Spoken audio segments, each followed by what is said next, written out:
What it do, YouTube? We are back with another Off the Plizzank.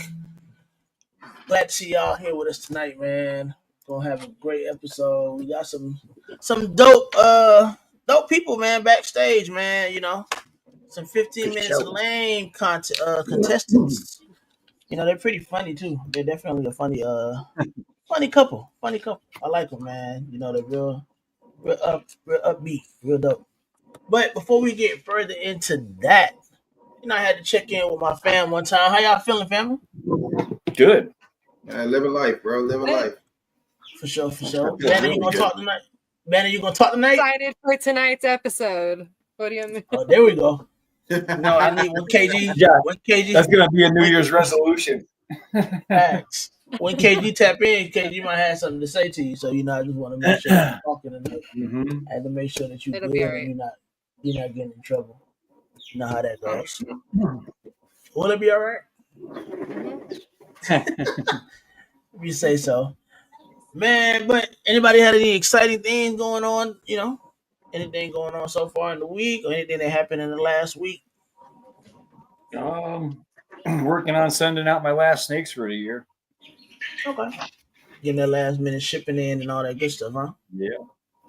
Oh, To the sounds southern good. states now. Oh, there it is. Oh, There it is. Hold on. Gotta give it a cameo real quick. Had to bring the homie out. I felt like he was missing something. Look. Oh man. Hey bro, I ain't gonna lie. Little niggas started pecking me. Yeah. That might be the coolest thing ever, bro. I'm not even gonna lie to you. Hey man, look, this was definitely a goal. I think I said it like originally when I first got into him. I said, look, I need to train one to sit on my shoulder, and that was look at it, bro. That's dope. I'm not even gonna lie, bro. That's dope. I'm low key kind of jealous People now, sleep bro. on indoor chickens. Man. Yeah, I see. I'm kind of jealous now, bro. I kind of want my own. Go for it. Yeah, but I'm not keeping that in the house. I'm not keeping that in the house. That man got a domesticated chicken. I'm not even rocking with that right now. But I don't think I'm even ready for that at all. I'm good with just the rats, the bearded dragons, the crested geckos, and the snakes. But before we get further into tonight's episode, man, let me go ahead and run those sponsorship ads. So, we can handle paying some bills. Yeah. Shout out to Grey Rider Reptiles, one of the leading share testing brands in this hobby. As well as breeders of the ball python community, they have numerous tests ranging from the yellow belly morph to morphs like sunset and are growing every day. If you're wanting to find out the genetics of your ball python, just send it in to Grey Rider Reptiles and they'll take care of it. Their website is www.sharetesting.com. Let them know that I sent you. Hey man, shout out to the unofficial sponsor of the channel, K Joseph. Rising B-list celebrity in this hobby, KG got that all-around great knowledge, and he's also a great guy. If y'all aren't in the Patreon, it's a problem. And as always, it ain't a project unless you put a bomb in it. Oh yeah, and make sure you send the link. Shout out to BNS Reptilia, distributor of coconut substrate The Chipper and their premium coconut substrate Cocoa to Go. BNS prides themselves on immaculate customer service and always putting their customers first. You can reach BNS Reptilia on Instagram for your substrate needs. Tell them that I referred you. And once again, thank you for being a sponsor, BNS. We appreciate you.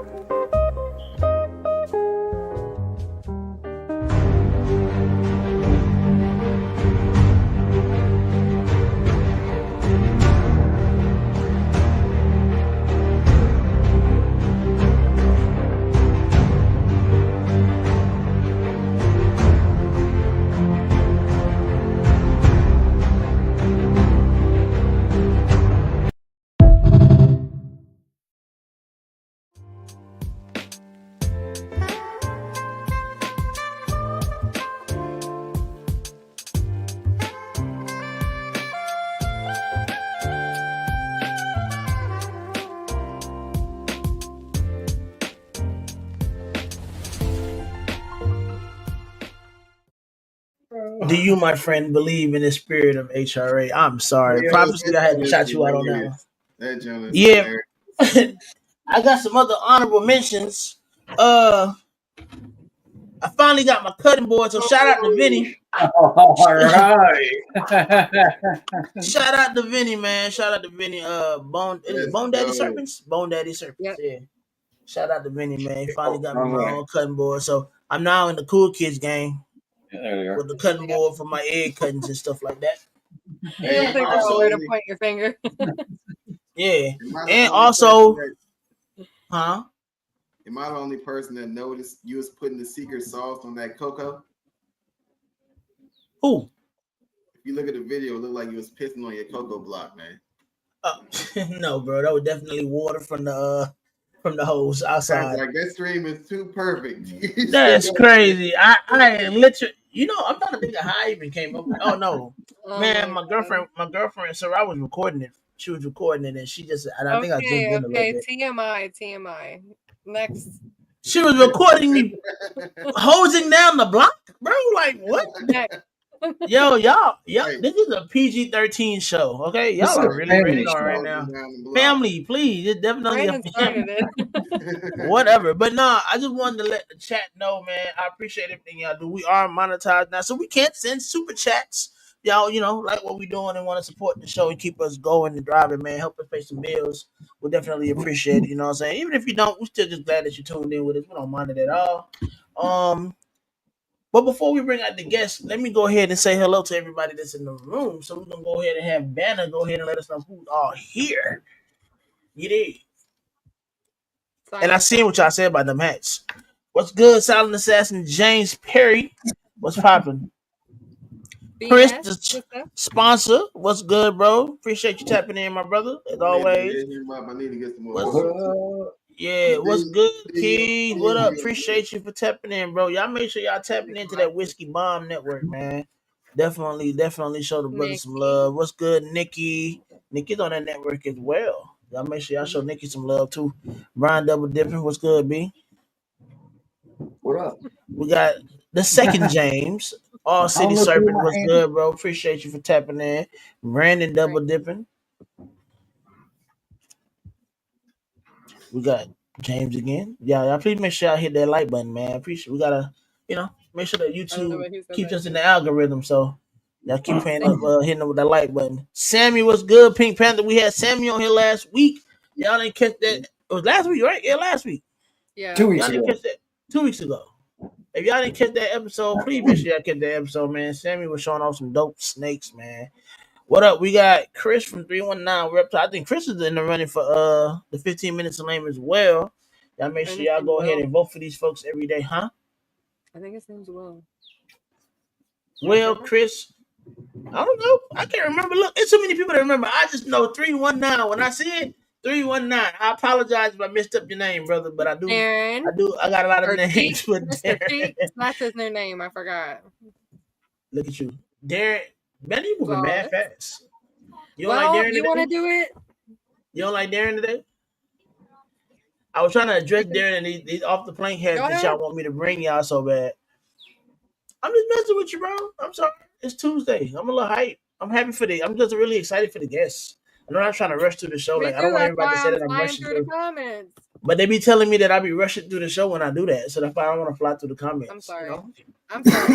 What up? What up, Big Bosa? What up? What's we got? Yeah. We can do like 2 more. We can do 2 more so we can bring the special guests out. Raj, what's good? Raj is definitely supporting, man. He's been watching all the episodes too. I just want y'all to know that he hits me up and let me know that he watches all the episodes and he know all of y'all by name too. So better. That's way he lets knows. What's good, man? Special guest in the building. And Craig. What's up? We got Craig. What's good, Craig? Appreciate you for tapping in, brother. Python Prince, what's good, man? And Josh. Who else we got? Morphix Exotic, what's good? Bond Squad, that Bond Squad. Make sure y'all get into that Patreon if y'all not in that Patreon. Exactly. So his name is Chris. So blame Banner, bro. Don't blame me. I knew what the name. Now you got me over here all like discombobulated talking about Will. His name Will. You must have got Will confused. You got 419 confused with 319. Yeah. That's not his name, is it? I God, think so. let's not argue on the air right now. You know, that's why you're my sister. I love you, man. But yeah, man. So, but it's all good. I ain't gonna do you like that. I ain't gonna embarrass you on them folks on the internet because you know that'll be out there for everybody to see. Mm-hmm. It's okay, you feel a little sense. But nah, before we get any further, man, we gotta bring this dope couple out, man. You know, they hail from I think they're in Tennessee. You know what I'm saying? That explains the colors, you know what I'm saying? That you know, even All the though orange in the background, the big yeah, T. you know, I like the orange, you know what I'm saying? You know, we orange fans over here, but Yeah, we are. I don't know about the Tennessee being a Tennessee fan because you know y'all in the SEC and I'm a Georgia Bulldog all day, baby. But you know, just had to let you know. Oh nah, Gators ain't doing nothing either.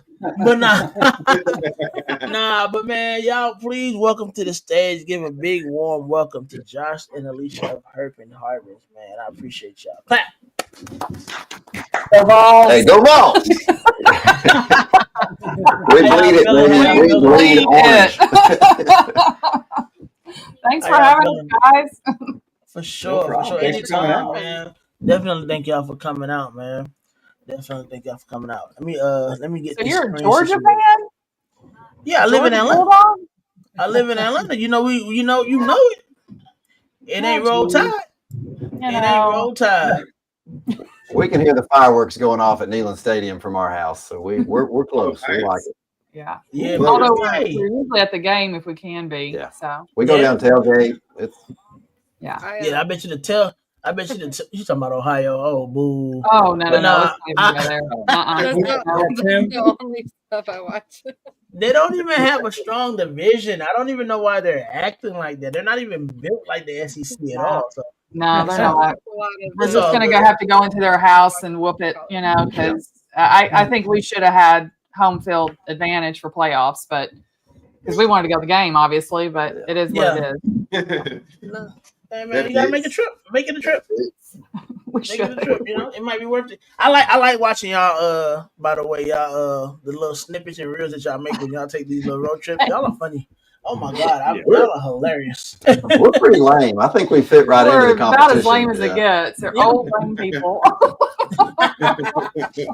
But before we get really into it, so for those that are new to the channel or that are tapping into the channel, you know, on YouTube and you know might catch this later on, go ahead and let everybody know who you are, what you do, how long you've been doing this whole reptile journey, and we'll keep going from there. We're Josh and Alicia Harbin. We're the Herpin Harbins. And we started about 6 years ago, started following in Dad's footsteps with hognose. And a few years after that, we got into some ball pythons. So we're fairly new to the game, but we've had pet reptiles since we were little kids. And actually, when I started dating this girl, she had an aquarium in her room, and there was a albino corn snake in there. And I was like, where'd you get that albino corn snake? Because I know a guy, my dad, Yeah. who breeds those. Yeah. My parents had bought an amelanistic, if you say it right. I like to correct him all the time. Amelanistic corn from the veterinarian in the neighboring town, which was Dr. Harbin. Hang on. And are we froze up again? We may have to move. That's good. They can still hear. Uh-oh. Yeah, I think they had technical. The story was about to get juicy. Yeah, it was. They'll be The right story was back. about to get good. I think they froze up for a second, y'all. Give us a second. They come back in. There they go.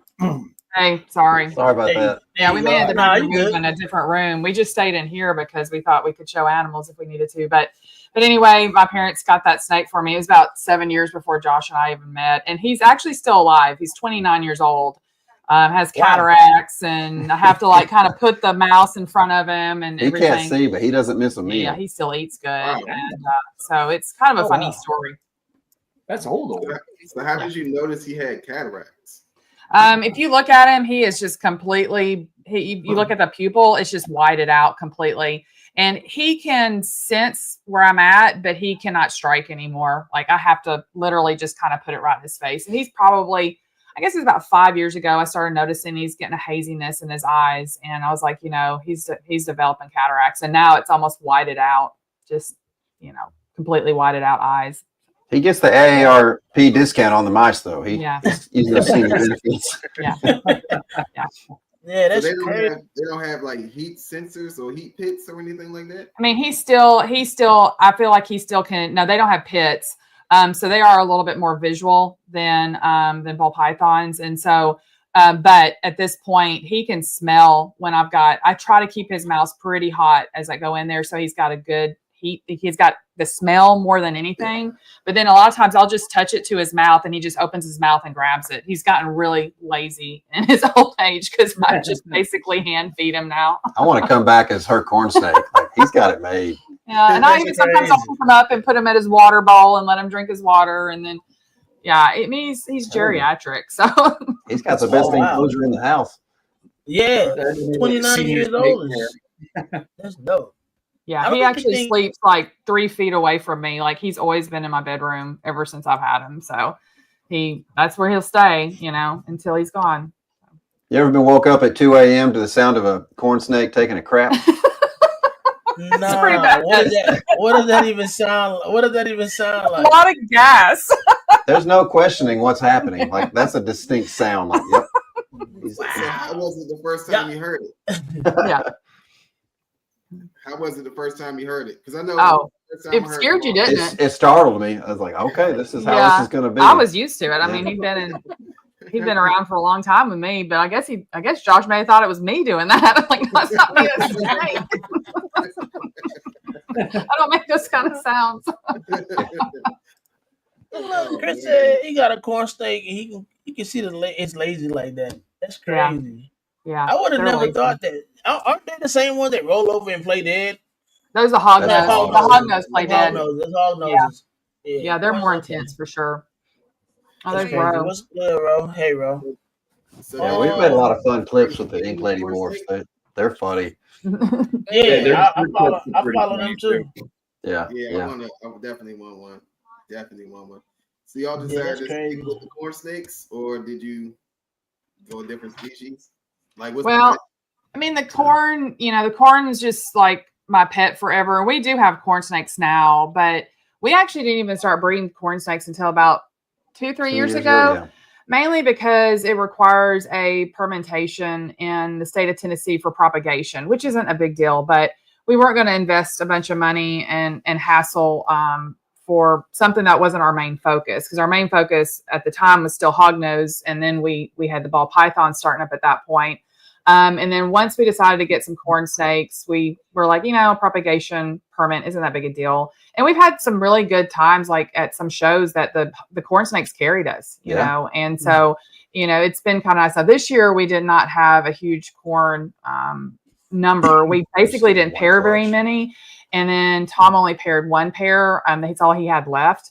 And so we only had that clutch, thank God, because with everything that happened, we would have just been losing our minds, because those corn snakes will triple clutch sometimes on you. And so, you have one female and all of a sudden you've got, 40 eggs to deal with. And it's like, what the hell have we just done? And so you got to commit to it if you're going to pair the colubrids. Yeah. And we'd already had planned over brumation last year. We went from we only had 4 hognose adults, females, breeding adult females the year before. We would jump up to 11. And of course they can double clutch. And so you can have, small clutch of hogs for us is like 9. And then we can have up to like 22. That's what all these racks are behind us. Those are all hognose babies. Like this was the first hognose rack, and then we had to upgrade to this one. There's a whole nother wall over here of hognoses. And so when you start talking about that many babies from one pairing, you kind of have to, be prepared for a lot of mouths. And we just did not want to have a bunch of corns to feed. So what's really handy though is that's how big of a cup you need for a juvenile hognose and corn snake. So you can pack more in a smaller area, and they crush food in these small tubs. You put them in something bigger than this, they won't eat. Yeah. So they're a burrowing species, so they want like a small thing. So this is good for like almost a year, a year, first year of their life. Yeah. So. Wow. Oh, wow. That's very interesting. You would have put it in a 50-40. Yeah. Put it in a 50-40. That's interesting though. Straight to a 4x2. Yeah, little tiny sandwich boxes. So with the hog noses, colubrids. So they do more like live births, right? Or the eggs? No, Yeah, they're still eggs. They're still eggs. Okay, Yeah. they're eggs. Yeah.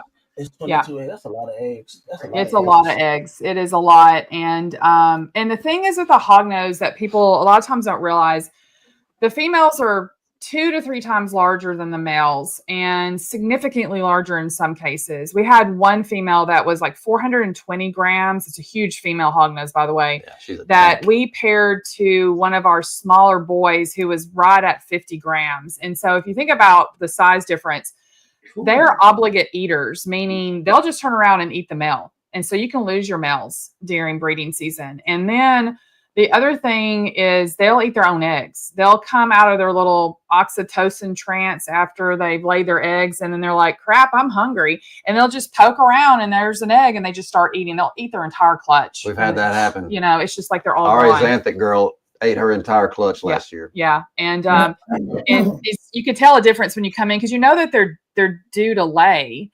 And then they've got their body shape that you're used to. And then all of a sudden you come in one day and you're like, everything's shifted forward in a bulge. And you're like, what have you done? You've eaten all your freaking eggs. And so like then they have these like egg poos. Yeah. The egg poo comes out like 2 to 3 days later. So you're confirmed that's what they did. So you have to be really kind of on top of the hogs or you'll lose males or you lose your eggs. And so it's a lot. That's interesting. I was gonna ask when it comes to pairing them, is it similar to ball python, like how we pair like once a month, or is it more so one time, one and done? So what will happen is they're in brumation right now. So we've got them all in a refrigerator or wine cooler type situation that's running about 52 to 54 degrees. So they're shut down for almost 3 months. When we bring them out of brumation, I feed immediately. And then within a week and a half, I start pairing and I pair once a week. And sometimes we do not see locks. Sometimes it's so fast that you don't see it. And I will not leave the male in more than 12 hours because if they've locked, they're probably done. And he's on one end of the tub and she's on the other. And I don't want him to get eaten. So we actually pair very frequently, that like once a week, maybe for 3 pairings. And then you're done. And then you don't pair anymore. You don't have to. I hear people talk about stopping the ability for them to double clutch. You're not going to stop them by not pairing them. We never repair ours after they've had their first clutch. And we almost have 80% second clutches on our females, and they're fertile eggs. Oftentimes, sometimes even a better number on the second clutch as far as fertilization. Those boys are little guys. They can't service too many females. So, I mean, you're looking at maybe pairing them to 2 females. Yeah. You've got to have a lot of males for hognose. They will exhaust themselves. They will keep trying. Oh, wow. It'll probably straighten up. Y'all don't got to leave. I know it froze on our end, but it'll probably. Can you hear us? Yeah, we can hear you just fine. Okay. Maybe it'll come back in a second. But yeah, the hognose is a whole different game. Like, we don't ultrasound them. It's all very cyclic and time driven. And so that's why the brumation tells us when we're going to be able to pair them. And then we pretty much know once they have a shed, like we don't wait for what we call an ovulation shed. We actually just monitor for copulation. Sometimes we get lucky and actually see it happen. And then all of a sudden they will swell up and they keep eating. They do not stop eating. I will feed some of my hognose girls the day that they're laying their eggs. And I actually try to feed them so that they're kind of full, or they will eat things. And so that's kind of, it's so different. And once they've actually laid their eggs, I will actually go ahead and feed them again. Okay. I'm about to maybe. Have you ever noticed any of them have a partho clutch? No, I've never seen any partho in these guys. And I haven't heard of anybody seeing partho. And I think that may be something different between the colubrids, because you think of how many corn snakes have been bred out there. And we haven't really heard of people talking about, parthogenesis and corns. And so it's definitely not something that we have noticed in the hognose either. And I don't know why. Like, why are the ball pythons, like we had a partho clutch? We hear people having partho clutches all the time. There's also 50,000 ball pythons for sale on North Market. There's a lot more. And only like 5,000 hogs. So I think it's just a matter of numbers. There's more people experimenting with balls. Yeah, but it's definitely not as common in the colubrids. So. So That makes sense. That's interesting. yeah. It's very interesting. Yeah, it's a different species to kind of all. What's nice though, like all of our adult hogs and subadults, I don't usually put subadults in for brumation, but with everything we have going on this year, I need a break from all these little faces, and so we put about 150 hognose into brumation, so they're just in the wine cooler for 3 months. I don't have to deal with them. Yeah. Like done. And like the big hognose breeders that don't deal with any other species during their holiday time, they don't have any snakes to deal with. They actually put all their babies and everything in brumation, and they'll pull a baby out if somebody wants to buy it. They'll warm it up, feed it, and then ship it out. And they don't do anything for like 3 months. I'm like, well, that's smart. But so we're still working the ball python, so it doesn't really benefit us to like shut everybody down. I'm over here having a hard time focus. I am super jealous of The that chicken? bird. That is so cool. Yeah, how in the world? That is awesome. Look at it. It keeps biting me, man. It keeps plucking me. So how Look old at is it? It's still got its So you got the white feathers coming in on it. yeah. Yeah, it's got some white feathers coming in. That's cool. Like That's pretty He cool. texted us the other day and told us that bird scared the crap out of him because he walked into his son's room and it How old is this flew bird? off I of think this the bird, top like, of the Huh. coat rack or Oh, yeah, something he instead of it flies being up in there. its She pen. gets up on top of my curtain rod, and then when I come down, I look in the tub. She's not, or he, I don't know what it is. It's not there. And then all of a sudden, I cut the turn, and then they'll fly straight at me and scare the heck out of me every time. That's cool. That's crazy. That is nice. Yeah, I don't think that's safe. I don't think that's too safe. I don't either. It's weird. It's weird. I don't think that's too safe. But so y'all were doing the hard noses and the corn snakes. So how did you get into the whole ball python game? You know, honestly, it was his dad for the most part. Of course, we were going to shows at that point. Well, and we made the first rule is like we said, yeah. we're never we're getting never into ball going to breed ball pythons. pythons. Blah blah blah. Here we are. Never say never. Never say never. And like and a honestly, I curse. think probably what got us, and this is going to be shocking for you based on our color theme, but the dreamsicle is what pulled us into the ball python. Orange and white, baby. Orange and white snakes. And then when I started researching it, I said, oh man, this is where the genetics are, because the hognose are fairly simple. Not that they're easy, but they're fairly simple. It's a lot of recessive genes that are fairly easily identifiable. And after you put like 3 or 4 things together, you just get a pink snake anyway. So it's not like it's that complex. And there's technically 2 big codoms in hognose. There's 2 newer ones that haven't been utilized a lot. But again, it's very, very easy genetics. And it wasn't really challenging for me. And then when I started researching ball pythons, I was like, holy cow, honey, there's so much stuff we could do. And there's things that have never been done. And then he was like, what the heck is wrong with you? I don't want to make it even harder than it already is. It's like checkers versus chess. Yeah, it is. Yeah. And so that's what sucked me in. And then Josh, apparently, that bird is awesome. What is happening, Brandon? I'm sorry. What is happening with the bird, Brandon? The bird is up here picking the camera?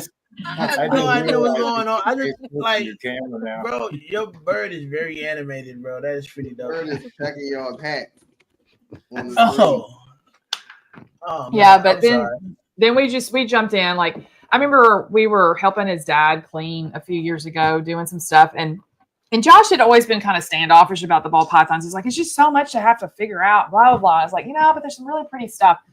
And he comes around the corner because I'm outside in the tub section. And he holds up this super inchy pastel DG female. And I've never seen anything like it. She's just glowing. Yeah. Absolutely beautiful.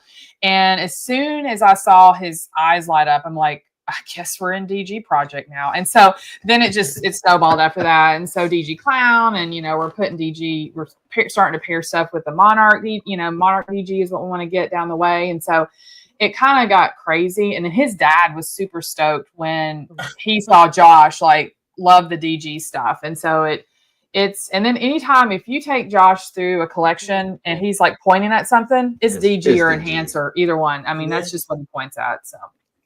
That's dope. That's So I'm assuming you DG heavy over there then, huh? So someone said that their hog nose, they have 3 of them. and they are very spicy. Oh, Blake, just pick it up, Blake. Come on. Guys are scared to death of hognose. It is a fact. It is not going to bite you. I'm going to get all over him for that. They are spicy, and they'll piss DJ, he knows. Yeah, they won't bite you for fear. Just pick up the snake. It's so many videos of hognose actually like chewing people's fingers. Yeah. I think it's the slowest bite you will ever receive, because say you got a hand here, they'll come over like kind of poke and kind of nudge like they're testing you to see how soft you are, and then they just slide their mouth on and they got you. Yeah, and then they won't let go. I mean, you have to pluck them off. I use my fingernails, but we teach people how to use our business card. We actually have business cards that are plastic, so we teach them how to slide it under there like That's why we got like Jimmy and a lock with a credit card. You just shove it in there, and it pops those rear fangs off, because the fangs are 1 to 2 millimeters. They're tiny. They're not huge fangs, but they will latch and crunch and then just hold on. They're waiting for the thing to get subdued, because they don't constrict. I learned that early on. I threw a live mouse in that one of the corns didn't take, and all of a sudden I heard all this screaming. I'm like, what is going on? And I opened it, and that hognose was eating it from the back end forward alive, just swallowing it whole, just didn't even give a crap. I was like, oh man, I'm sorry. I didn't mean to do that. I'm about to look on YouTube and watch hognoses just attack prey items. So one thing they do that's funny is the juveniles will leap out of that tub, but then catch the edge of the tub with their tail and just hang on. It's like they use like a prehensile monkey tail or something. Yeah. And they'll just hang out on the edge of the tub, just like looking. Waiting. So I don't know if in the wild they're like hanging out over puddles or streams or something, looking for minnows or newts or salamanders. They say they've seen them hanging off like the like cattails and stuff like that on the edge of those swamp areas, and we have to assume they're just grabbing tadpoles. There's a bird right in there, grabbing tadpoles and junk right off the edge of the water, because they'll eat fish. Well, I've given them fish before, and they love salmon. It. Holy cow, they love salmon. It's hard to get them off of it though. They get hooked on it. Yeah. What do they eat in the wild? What's that? What do they eat in the wild? In the wild, they do eat a lot of amphibians, and also in Texas, they'll eat lizards, like certain types of lizards. But they will still eat mammals. In the eastern part, like eastern hognoses, they're very much more amphibious. But I know, like West Texas, they see tons of them eating small lizards. So that's a good question. I find melanistic ones around the house occasionally. Yes. I'd love to see that. That'd be cool. Man, we need to come down to your area, because we don't see them here anymore. We don't have them on this side of the mountain. You go to the other side of the Appalachians, you see more of them, like South Carolina, North Carolina, Georgia. But the only ones I've seen are the melanistic. Yeah, and those are beautiful. Chris is asking a good question. So hognose versus ball pythons. If you have a hognose that once they're established, like once you've got an eater, like it may take you a little time to get one established, they will not stop eating. Like I just don't see them stop eating until it's like a male during brumation season. Just like a male ball python will go off during breeding season, a male hognose will go off during brumation season. And so it's not unusual to see that, but I feel like overall, our hogs eat more consistently than our ball pythons. Gotcha. That makes sense. Yeah, I mean, yeah. So for someone that's just getting into hognose, would you recommend a male or a female? Well, if it's a pet and somebody wants to be able to handle it, I definitely recommend doing a male, because you can handle your males a lot easier. They're less likely to latch onto you. But if you want a power eater, you want your females. And we do have females that won't bite me. But most of our adult females, I cannot handle them unless they've got food in their mouth. I will put food in their mouth. I will feed them, and then I will clean their tub. I'll hold them. You just hold a hognose while they got food hanging out their mouth. They just keep swallowing it. It's not like a ball python. Start paying attention to the pictures of hognose you see online. They almost always have food in their mouths. Yeah, because you can't get pictures of them either. And so I think people, if they want to play with the damn snake, they just need to get a male, They should get a male because I can handle my males a lot more. Now they're hissier and they'll boop you and hiss at you. So but you they'll can get them also out and do stuff with them. they'll face punch you. You Yeah. think you're about to get struck and bit, but it's a closed mouth and they just pop you and With their pull little away. nose. Yeah. It's Y'all a are pun. definitely making I've watched me Snake Discovery, so I've seen. Yeah. that. They're funny. They're funny.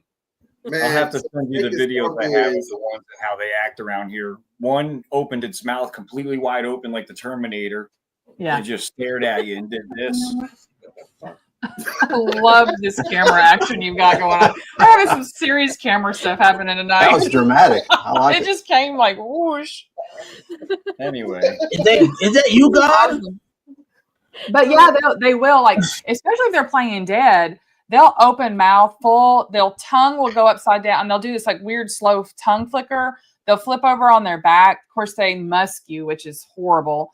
And they'll suck their belly in. It's a weird process to watch. And then you almost kind of they'll look up at you like, are you still there? And then they'll do it again, you know. And so the babies are bad about it, but they usually grow out of it. But those eastern hogs in the wild, they'll do it all their life. And that's just, the wild will do that. So Brian is having too much fun. Yeah, Charlie, I love Charlie that. How done came. when he did that with his hands, it just like zoomed in on him. Oh man, So I funny. was like, "Is that you, God?" Charlie done peeked in on y'all. Charlie came to say, "Hey." That's crazy. what morphs are the dominant? You said they only have like 2 dominant and the rest are recessive. What Yeah. So there's a one gene that's called anaconda, which that's confusing. Trust me, when I have to explain that to pet people, it's very confusing. But basically, it is where the pattern becomes more diffuse and branched, kind of scattered out. The spot spacing is similar to the spot spacing on an anaconda. Yeah. Okay, And then you get superconda, and the superconda actually pretty much obliterates the entire pattern on the body. And we can show you some of these. And so that's one group. And then you've got Arctic, and Arctic actually does like highlighting and background lightening, but then a super Arctic gets pattern obliteration. They get almost black and white, contrasty. And so it's a very cool gene to look at. And let me see, do y'all show snakes on here, don't you? Yes, yeah, we do it all. Podcasts are like weird about that. Nah, we do it all. Man, they feed on their cocoa chips on this channel. We can. That's true. I forgot. The superconda, that's what got me into it, and that's the hog nose that I want. Like, I'm definitely gonna get one next year. Damn, look how small those things are. Pause. So this is normal, like just straight up wild type. You can see it's a brown snake with some yellow background. It gets bigger than that, don't it? Yeah, it's a tiny little thing in it. And so then this is Arctic. Do you see how much lighter the background is on the snake? It's just a light background. It's got these white walls on the side. It's just got more highlighting. And this is not the best Arctic in the world, but you can see a difference in that. And let me get you a super Arctic here, Josh. So are all the bellies like that? Are they all dark? Some of them are black. I'll show you a black one here in a second. Oh, that's a conda. Let me show them this one. That gets confusing when you start stacking genes on stuff. All right. Yeah. So this is a super Arctic. It made me want to get in there. But I don't know. We can't have those in Georgia. And see, his head pattern is all obliterated. He's very black and white in person, black belly. He's a wicked looking snake. Just the way his pattern is. But that's super Arctic. So that's one of the genes. And then What else you want to show? I was gonna get a conda out if I can find one that won't bite me. Oh no, that's no. We encourage the biting. I'm sure you do. We encourage it. All right, let's go back to. They love that. They love that. No, we right. actually So- like the audience. Like some people are scared of their snakes. Ask DJ. There's again the normal. Josh, can you hold that snake for me? So you can see how tight the patterning is, how many like dots are on it. And then here is a conda or anaconda. You can see how much the pattern is starting to get spread out, bigger blotching, kind of blurring it out. So let's the put other that one you one up. showed us, the other one you showed us was the Super Conda, right? Yeah, I'm going to show you a Super Super's Conda here in coming just up. a second. Oh, okay. Super Conda. Here's what like- That's the best one. I like that. I Look at like the that Conda. sleeve The on that. Conda was dope. Yeah, look at the belly on that. Oh, that one's It's going to bite me. yeah, yeah. The What's belly kind of was weird, dope. they actually call it Anaconda, and then the super form is called Super Conda. So it's not Yeah. really right to say just Conda. That's kind of Yeah. also confusing. Conda and Super Conda. DJ to pull All out right, his now phone. here's the Super Conda. You see Pause. how like it has no pattern on its body. It's still got a head pattern, Just the head, bro. That's just it. the head, Just the head. That's crazy. and then its body is just blanked out. Bite your So that's pretty cool. And that little sucker got me. There it is. Did you? Damn, I missed it. Yeah, I mean, like I said, it's like a tiny little bite. Like I've gotten used to getting away from them. But those are the two main codoms, is the Arctic that makes Super Arctic and the Anaconda that makes Super Conda. There's something called Skull Face, which is the dumbest freaking name in the world, but it was somebody over in Europe that did it. And it's kind of like a blanked out, like they've lost their head pattern. And then Jeff Gallwood Jr. of JMG, he had one, I can't think of what to call it. I haven't even seen it yet, but apparently he's found another one that's another head pattern obliteration. But that's it. I mean, as far as, codoms. And so then we're heavy with recessive. Of course, we've got albino, axanthic, but the axanthics stay gray. They don't change. They don't turn brown or anything. The albinos are still heavily worked. It's still a very popular gene, even amongst the breeders, because we use polygenics in it. So we use like red line, purple line to intensify the colors. And then sable, which sounds maybe boring to some ball python people because it's brown, but it's more of a recessive that we tack onto everything, kind of like clown. So clown gets tacked onto everything to add more to it. Well, sable does the same thing, because you take a sable, you put albino together, and you get these really dark, rich oranges that literally stay dark orange their entire life. And then you put axanthic with a sable, and you get these like slate gray and blue snakes that are they're crazy looking. And so those are kind of some of the main ones. There's toffee belly, hypo, and then lavender, which is actually a lavender color. Lucy's. There's Lucy's, which are purely white, and they are actually still kind of a high-end snake. They're not made as easily as bells. Lucy is a true recessive in hognose. And, I think even right now, if you wanted to buy a pair of Lucy's, they'd still probably be $6,000 or $7,000. So, I mean, you're still looking at a higher end snake there, and like not really pet level yet. There's some pet people that can buy that. But then we've got Swiss chocolate, which is probably the highest in recessive right now, which is a super, super dark gene, an even more darkening gene than sable. And I'm frozen again, Josh. And the reason it's so high end right now is the guy that discovered it in Switzerland with some imports.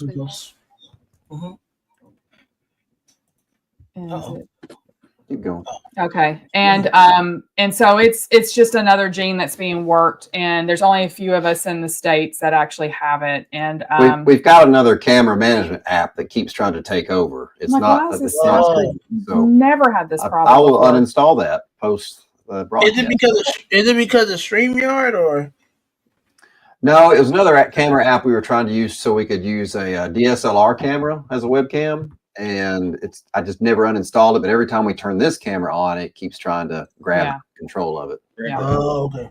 Yeah, it's doing some weird camera stuff. I thought it was internet, but it's apparently the camera thing. But so I mean, there's a few other random, like family type traits. They call watermelon and lemon ghost. We work lemon ghost, which is more of a line trait. But there's so much variation between a clutch. It's not really what you would consider a true, codom or anything like that. But it's not as complex. So I mean, it's very, very clear cut to me. But we pretty much just said every morph out there for hogs. Versus if this was ball pythons, we'd be going on for 30 more minutes saying all the words. True. Is there a difference between Eastern and Western? Yeah. different species. And when you look at Easterns are they're much harder to deal with in captivity because they do prefer amphibians overall. It's very hard to get them onto rodent diets. They don't seem to do as well on rodent diets. They're also a broader, kind of stockier looking snake, and they do have more of like the melanistic colors. And when you see them, they'll also have these like bright oranges and yellows on their side. So they're very beautiful, kind of almost shimmery looking snakes compared to the Western hognose and a completely different species. And that's also one that we had looked into getting because now with our permit, we have to have a permit for them also. But because we have the permit for the corns, it opens us up for whatever that's indigenous here. But then we started reading. I was like, I just don't want something else that's going to be a pain in the butt to deal with. I don't want to have to go and catch newts and freeze them and all that. That's too much work. And so we're already raising mice, rats, mealworms, crickets, hornworms. It's like it's too many food items. I was about to say, I was about to say you would have to herp and actually catch those. Yeah. Huh? Yeah, that'd be tough. Yeah, because you can't find people that supply those as easily for feeders. And then we looked at like raising our own toads, and I'm like, well, that's so seasonal, and that's such a pain to have to deal with too. I'm like, we're just going to avoid that altogether. Somebody gave us a bucket of tadpoles, and we made a tank with all the stuff that we read up that frogs need. And I think out of probably 500 tadpoles, we raised up 12 frogs successfully. Oh, yeah. Yeah, it's so much harder. Yeah, it sounds like a headache. Yeah, I don't think I would have wanted to do that. Yeah, they definitely starting your own farm. Yeah, we'd have to. It's definitely not something we wanted to deal with. And there's a few species out there that I'd like to get into, but I don't want to have to deal with lizards. And I'm like, we'll just that's a big consideration is the food items. Like how easily can you get what they want to eat? Yeah, so that's tough. Yeah, that's real. So what's the 5 to 10 year plan with the hog noses and all that? Well, the whole business. Well, we put in the permits to build a bigger facility on our property here, with the ultimate goal of getting all of Dad's creatures up here on our property. Right now, there's about 200 animals still down in Alabama, and half of the rodent colony is still down there. We don't have anywhere to house all that stuff. So hopefully late spring, maybe early summer, we'll have the building ready to move into. We can start trickling things up here. But we love this, and Dad gave us that desire to keep going, and he never gave up, and we don't plan on giving up either. And I could see us doing this into retirement. Like when we go to the snake shows and we see these older couples behind the table, just having a good time at it. Love it. We do, and we do love it. And like with what happened this year, I ended up having to go part-time, which was something I had been looking into. It's hard walking around on the ground with dogs, and my hands are getting hard. It's harder to do surgery, but I wasn't planning on stepping away from vet medicine. I wanted to do relief work. I wanted to work at a clinic part-time and then do relief work the rest of the time. And it now is just me working 2 days at the clinic that I've been working at for over 10 years now, and then working the snakes. And so it's taken a lot away from my career, which is, I'm okay with it right now. It's not financially sound, but it's definitely what we needed to do for us to be able to manage this many animals. I think once we get all the animals up here, it'll be easier for me to manage that all together. So we're in Knoxville, Tennessee area. Mom and Dad are in the Montgomery, Alabama area. So it's a 5.5 hour drive every weekend for us one way. So we lose a day every week just in travel. So we try to take advantage of that and make some recordings and connections and emails and sort of work going down the road. But man, there's parts of Alabama, they just don't even know what 4G is. There's no bars in certain spots. You said what part? And is that northern Alabama? Montgomery, Alabama is southern Alabama. Oh, the gum. Okay, the gum. Yeah, I went to school in Alabama, so that's why I was. Oh yeah, okay, yeah. I went to Alabama A&M in Huntsville, so. Oh, okay, yeah. I'm definitely familiar with the gum. Montgomery and all that good stuff. Montgomery's quite a hoof for us, but it's funny because we went to Slidell this last weekend, and Slidell, Louisiana is about an 8.5, almost 9 hour drive for us. And we're down in southern Mississippi, almost getting into Louisiana. And I was like, boy, that drive wasn't that bad. And I'm like, oh, we're so conditioned to driving so far that 8.5 hours that's bad when you've gotten getting used to sitting in the car that long. But no, I mean, You doing I a think lot. I think ultimately, I mean, we're always going to be hognose people, and we definitely have. We had focused a lot of stuff on the ball pythons. This year was actually our first, what I felt like, bigger investment year where we kind of purchased some bigger animals in the ball python world, because we'd done so much of our investment in the hognose prior to that. And so we're still intending on our track. We have like some holy grail stuff, and we'd already bought into some monarch stuff that had more genes in it. And, now with Tom's collection, we've got certain things we're going to be working on in his collection. And there's certain things we're working on in our collection, but there's probably going to be some crossover happening to be able to complement both collections better. We had hung out with Dad a lot, mostly her and him chatting about. So we know what he had on his radar, things he was trying to accomplish. So we're going to keep a THR, a Tom Harbin Reptiles line of monarchs going, so he can just keep that, I guess, like a pure strain going.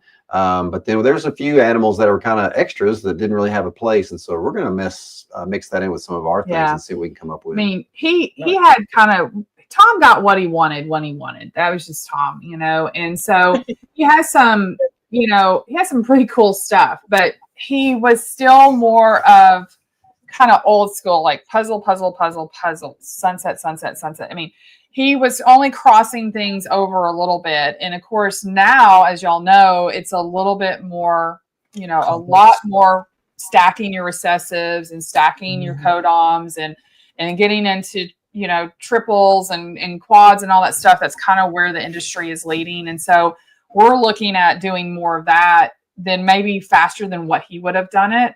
But we're also, that's what my mindset already was. Like, I was looking, like I said, holy grail and like kind of extra genes on stuff. And so now we're just going to be able to do it a little bit with his too. But, we're wanting to put Monarch in with Sunset and Monarch in with Monsoon and those kind of things. There's stuff that we're already starting to work on. The goal is to eventually buy the collection from Mom. Yeah. So we didn't inherit these snakes. We're just caretakers of Dad's stuff. Yeah. So technically Mom still owns all those snakes. She wants to have absolutely nothing to do with them, though. She is not a snake girl. No, not at all. She's a wizard at my house. Yeah, pretty much. Yeah, she's tired. She I think she still has a connection to Dad through the snakes, and so I think it is a little painful for her. So we're going to try to focus on getting those things out of her hair as soon as we can, as soon as it makes sense. Yeah, I respect it, man. I mean, she asked me like a few weeks ago. She was like, because she hates seeing us having to drive down there every weekend, and she saw me feeding the baby ball pythons, and she's like, "Do you think you could teach me how to do this?" I said, "Feed the baby ball pythons?" And she's like, "Yeah, I think I might be able to do it." I said, I think you could. I really do think you could, but there's some puzzle babies in there that just launch out of the cage, and I don't want her, dealing with that kind of stuff. I don't want her accidentally getting bit or feel like she did something wrong. And if everything went smooth, she would crush it. But if one thing went wrong, she wouldn't know what to do. Yeah, there's a Partho clutch there that, they can be kind of weird anyway. And I'm like, some of these ain't going to make it. And I just don't want her feeling like she's got something going on, that she did something wrong. Because she's, if you took Tom, the most positive person on earth and always uplifting, and then you've got Sarah, there's a very different person there. Okay. She's the other extreme. And so it doesn't take much for her to get down on things. And so I just don't want her to feel the pressure of having to deal with that many animals. So our goal is to, like, we did clean out our master bedroom a few weeks ago, and we've already got a rack set up there. We're going to move another rack up in the next couple of weeks. And our goal is to get now that the incubator's empty, get all the babies up here. And then we'll probably move most of the breeding, like things that are kind of pre-progressing up here, and get them kind of established. Leave the ones that are kind of already past like 25 millimeters down there. Let them kind of go through their process. We don't want to stunt. We don't want to mess them. We don't want them to resorb on us. And then that way they're the ones that we really want to go this next year, we have up here. And then we're going to actually go like every 2 weeks, because ball pythons don't have to eat every week, especially if they're not in the middle of reproductive stuff. And so once we get that adjustment over the next week, couple months, I think we'll be only going every 2 weeks. Yeah. I was about to say, y'all don't have anybody that's close to Mom that, like, that's a little younger that could probably help her out, help out? Well, there's a couple at church that their son's coming over and he's helping with the rodents. Yeah. And he's doing a great job. But he's 16 and he's just trying to get through it and get out of there. Yeah. Mom likes to repair and move the mice over here and shuffle this. She's a shuffler for sure. Yeah. So, but So- I mean, that is helpful. But there's not anybody. There's people in the area that can help with the ball pythons, but I am just too much of a control freak. I mean, I'll just say it. I mean, I don't. There's still some powerful stuff down there that you don't know people's intentions. Yeah. And I don't. It's not that I don't trust them. Again, I don't want something to happen that then they blame themselves for, just because they're snakes doing snake stuff, And so I want to look at those snakes every week or every time I can to make sure that they're okay, that somebody hasn't rubbed their nose or that somebody doesn't have a rat bite that I missed or, that kind of stuff. And so a lot of it's been us just having to learn his collection too. Like there was this weird thing with me, like that's dad's stuff. I don't touch dad's stuff. I don't dig around in dad's drawers. It's like I leave it alone. Now we're kind of having to reboot and we still haven't moved some of the stuff that I know Tom had laying where he had it. It's driving me nuts because I'm like, why is this crap sitting here? But I can't move it because it's Tom's, and I'm like, I'm eventually going to have to just move that and get it out of my way. But it is a weird feeling to go down there and start rummaging through his stuff. And, but we're figuring it out. And it's been a learning process, but we really feel like we know the collection now, and we are in a better mindset of what we're going to do. There's a lot of animals that we don't need, but we're still, neither one of us are ready to figure out like what adults we're going to let go at this point. Maybe by Tinley, we might have some adults, like some nice stuff that really Tinley people could pick up, but I think it's going to take us that long to even figure out what we're wanting to let go and what we're not going to blend into other stuff. So it's been a huge adjustment for you guys. It's been crazy. Yeah. It's been the worst year of our life. To say it bluntly. It's been a very tough year, but we're trying to see the silver lining in the clouds and move forward with this. Cause like I was talking to y'all pregame, like it was, Dad wouldn't want us just to sit around and cry and mope. So he didn't let things get him down. He stood up, wiped off the dirt, the blood, and kept going. So we're gonna do the same. That's really dope, bro. Like that's if you haven't experienced it, you'll never understand it. You know what I mean? Yeah. We've had so much support though. Like we just like it just reiterates like why we were drawn to this community. Like how much support we've had emotionally, just everybody always being like, we'll be there, we'll help with whatever. And so Mom was looking at the numbers. I don't know if y'all heard, but we've got a memorial scholarship for Dad instead of flowers or whatever. We got people donate to his scholarship. The Auburn University helped us with the scholarship, getting it set up, and it had to hit a certain mark of donations to be fully endowed, meaning the interest off of it would pay for a scholarship. So she said, most people, it takes them a year or two to get this funded.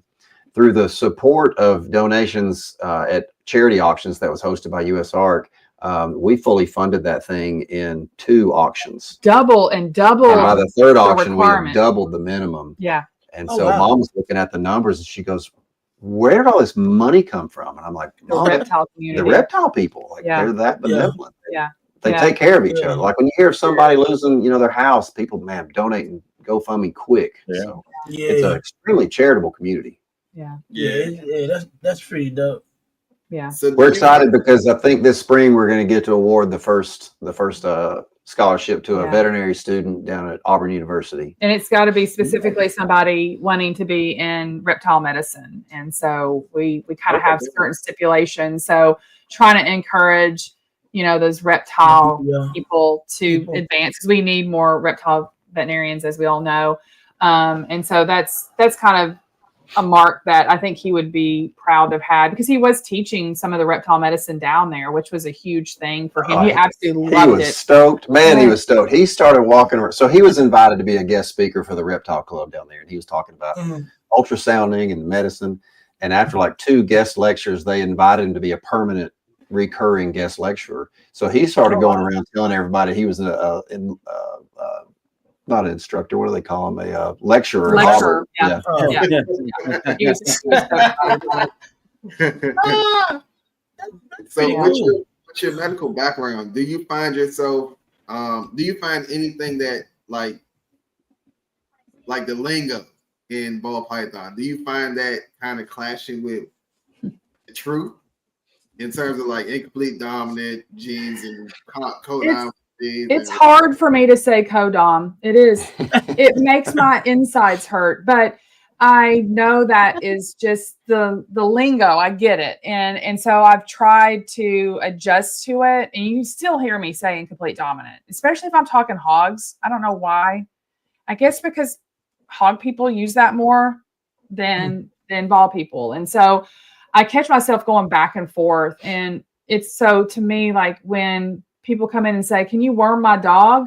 So you want me to give them worms then? Do you understand? Deworm. Deworming is the word. So that's one of my pet peeves. And so when I hear codom, it does get me a little bit. But I know that's just, I mean, I'm still part of the community and that's part of the lingo and I understand where that came from. And so regardless of which word you use, you breed them the same. Yeah. You know what you're talking about. And dom. We know what we're trying to transfer back and forth information wise to each other. But the community really knows their husbandry. I mean, they really understand what the animal needs, maybe even better than some of the veterinarians that are out there that have never kept a reptile in their life. And I remember for years, I showed dogs for a million years, and that's what I grew up doing. And so I was kind of, always in the middle of stuff. And I still do a lot of canine reproduction at the clinic that I work at. So I do a lot of reproductive type stuff. And I know when a dog breeder comes in with a specific breed, they probably know more about the breed than some of us veterinarians do. And so I feel like as a vet, sometimes those vets get kind of cocky, like they think they know everything. And it's like, they probably don't because they've not kept that breed or they've not kept that species or whatever it is. And so we have to learn as veterinarians to listen to the breeders that are dealing with those animals all the time in large numbers at that. And so that's something I don't think a lot of veterinarians take into consideration. I know Tom did, and I know I do, but there's a lot out there that just think they just know it all. It's like, y'all don't know crap. I'm trying to look up the link so I can post it in the chat. I'm not ignoring you guys. No, you good. So how do you go about if you have someone that wants to purchase one of your animals and they totally want the animal, but they don't really know how to actually properly care for the animal? Do you coach them along the way and later down the line say we can go back into purchasing the animal, or how would you go about doing that? We're heavy coachers. And so we actually have care sheets. And a lot of times if I'm talking to somebody via internet, I will say, hey, give me your email. Let me send you the care sheet. I want you to look through it. And then we're going to get back together and talk about it. I've actually had people go build their tanks and get all their stuff together and then say, hey, I'm ready for the snake. And I prefer that. Now, of course, when we go to shows, you don't always get that luxury, but we will spend a lot of time talking to people and we give them care sheets there also. So they have like a guideline that we go by. And then literally 15 minutes before we got on here with y'all, we got a phone call from somebody that had bought some snakes from us this last weekend. And I know Josh wrote it down for them, but they called because they were confused about the size of feeders to give them. So we explained our feeding percentage is the percentage of the weight of the animal, yada, yada, yada. And that person, you could tell, just understood it at that point. And so we helped them kind of get a better, more direct amount to feed that animal. And whenever we sell an animal, I tell people, I said, we're not done with you. And every time I tell you contact us, you send us a message, whatever you've got to do. If there's a problem, I want us to be the first to know. I don't want you to just go run off and Google it because God only knows what they get themselves into with that. As a veterinarian, you've experienced that a lot too. It drives me freaking crazy, the crap that people come up with. And so we're pretty adamant about coaching people up. And I think we haven't really had any major issues. And I think probably because we do openly coach people through the whole process. And we also help people figure out what species they want. Sometimes they come up, they're like, we're thinking about a corn snake, but we're also thinking about a ball python. I'm like, well, what do you want to do? Or like, what kind of setup do you already have? And then we kind of go through like, who's going to be handling it? If there's like 3, 4, 5-year-old kids running around the house, I don't want to send a hognose home with those people. I just don't. Those little fingers are going to get bit. And so a lot of times we've had hognose people turn around and buy corn snakes or even ball pythons because it was better for the family. And, we've talked people out of stuff because we're like, this is not the right thing for y'all. We don't need that $100 that bad. Like I want them to have a positive experience with reptiles. And then down the road, if they're successful with that corn snake, they can step up to something a little more challenging. Yeah, exactly. That's great. That makes sense. So do you feel like, all right, so out of the 3, how would you rank them in terms of a kid comes to the table, it's his birthday, they got a tank sitting at home, they can purchase everything at the show that they want. How would you rank them in level of beginner, intermediate, and expert? Corn snake, first species. Every time. So freaking easy. You could put it in a sandwich box or a 70 series, and that little sucker's going to eat. Yeah, they don't care. You can have your temperatures completely wrong, and they're going to be. I have no idea what the temperature is inside that tank that my 29-year-old corn snake lives in. I've never temp gunned it. It's got an old heating pad from CVS up underneath it. Underneath the bottom of it. And it's got its little hides and water and all that stuff. And I have no freaking clue. That is how easy they are. So then the temperature is thriving. Next rank would probably honestly be ball python. Mainly because of the ability to handle it easier than a hognose, especially if there's children in the household. Now, if there's teenagers or older, I may even push them towards a hognose before I do a ball python because I think they can handle them equally. But I don't really like hognose where there's a lot of little kids potentially handling them. It's just it's a bite waiting to happen. And it's not like a bite, a bad, like a mean bite. It's this, that looks like a finger that I can eat because they're just that stupid. We get that question every time. A little 10-year-old kid goes, "Oh, can I hold your hognose?" And I said, "No, sir, no, ma'am. Your tiny little fingers look like a meal to them. They will try to eat your fingers." And they're like, "Oh." And then the parents like, "Really? Will they?" I'm like, "Yeah, probably." That's funny. It did not sound fun at all. Man, there's people that keep hots. They've got venomous stuff, and it's like, yeah. I know hognose are venomous too, but it's medically insignificant for a human. Now, if I was a toad or a newt, I'd have a bad day. I'd have a bad day on that one. But I mean, I do think corn snakes you're kind of like entry level. Anybody can do it. Yeah. They're easy to handle. By the time we sell our corns, they're not striky anymore. I think that's probably the biggest downfall to corn snakes is when they're little tiny, they're striky. But by the time we get enough meals into ours, we've handled them a few times, they're not striking anymore. And so anybody can just pick them up and do whatever they want with them, and they'll just eat. And, they grow up to be reasonable sized snakes that aren't huge, that always eat frozen thawed mice, easy stuff to feed them and that kind of thing. And so I also kind of take into consideration, like if somebody is living in an apartment and they don't want to have a big setup, is a big ball python, set up too much, or is a little hognose that's never going to come out of a 10-gallon plenty, that kind of thing. And so we do talk about that a lot with people. So what type of different setups have you all used? Have you used PVC? Have you used, I see you use racks. Have you used tanks? What's the best setup for a hognose versus a corn snake? Yeah. Corn snake, anything even the PVC enclosures are fine. With corns, the thing is the security of the lid, or how easily can they get out? Because if there's a tiny crack somewhere, they're going to find a way to squeeze through it. Get out. So even those like PVC setups that have like the acrylics that slide in the front, if there's a little bit of push, if they don't have a good thick acrylic on the front of that thing, those corns will get out every time. And so we always go actually walk around with people at the show and say, do you see this? This is not going to work, or this is going to work.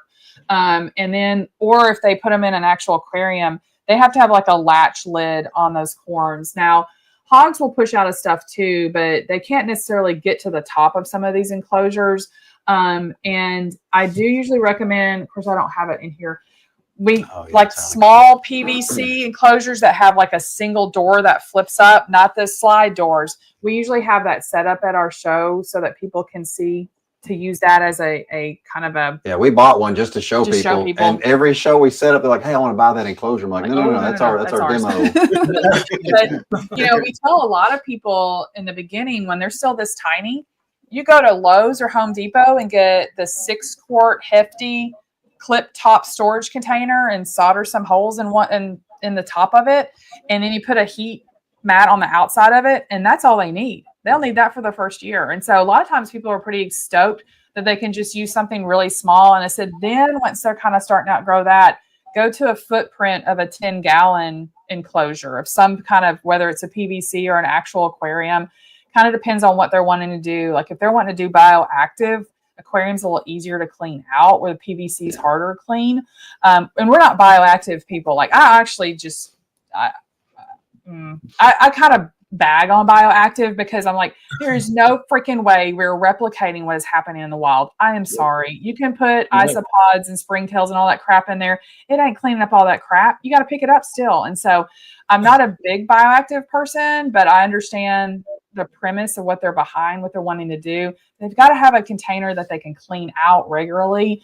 And I don't feel like PVC is the easiest thing to clean out. And so I think that's probably a downfall to the PVC, and also finding a heat source. I'm not into the, what do they call the heat at the top again? Radiant heat.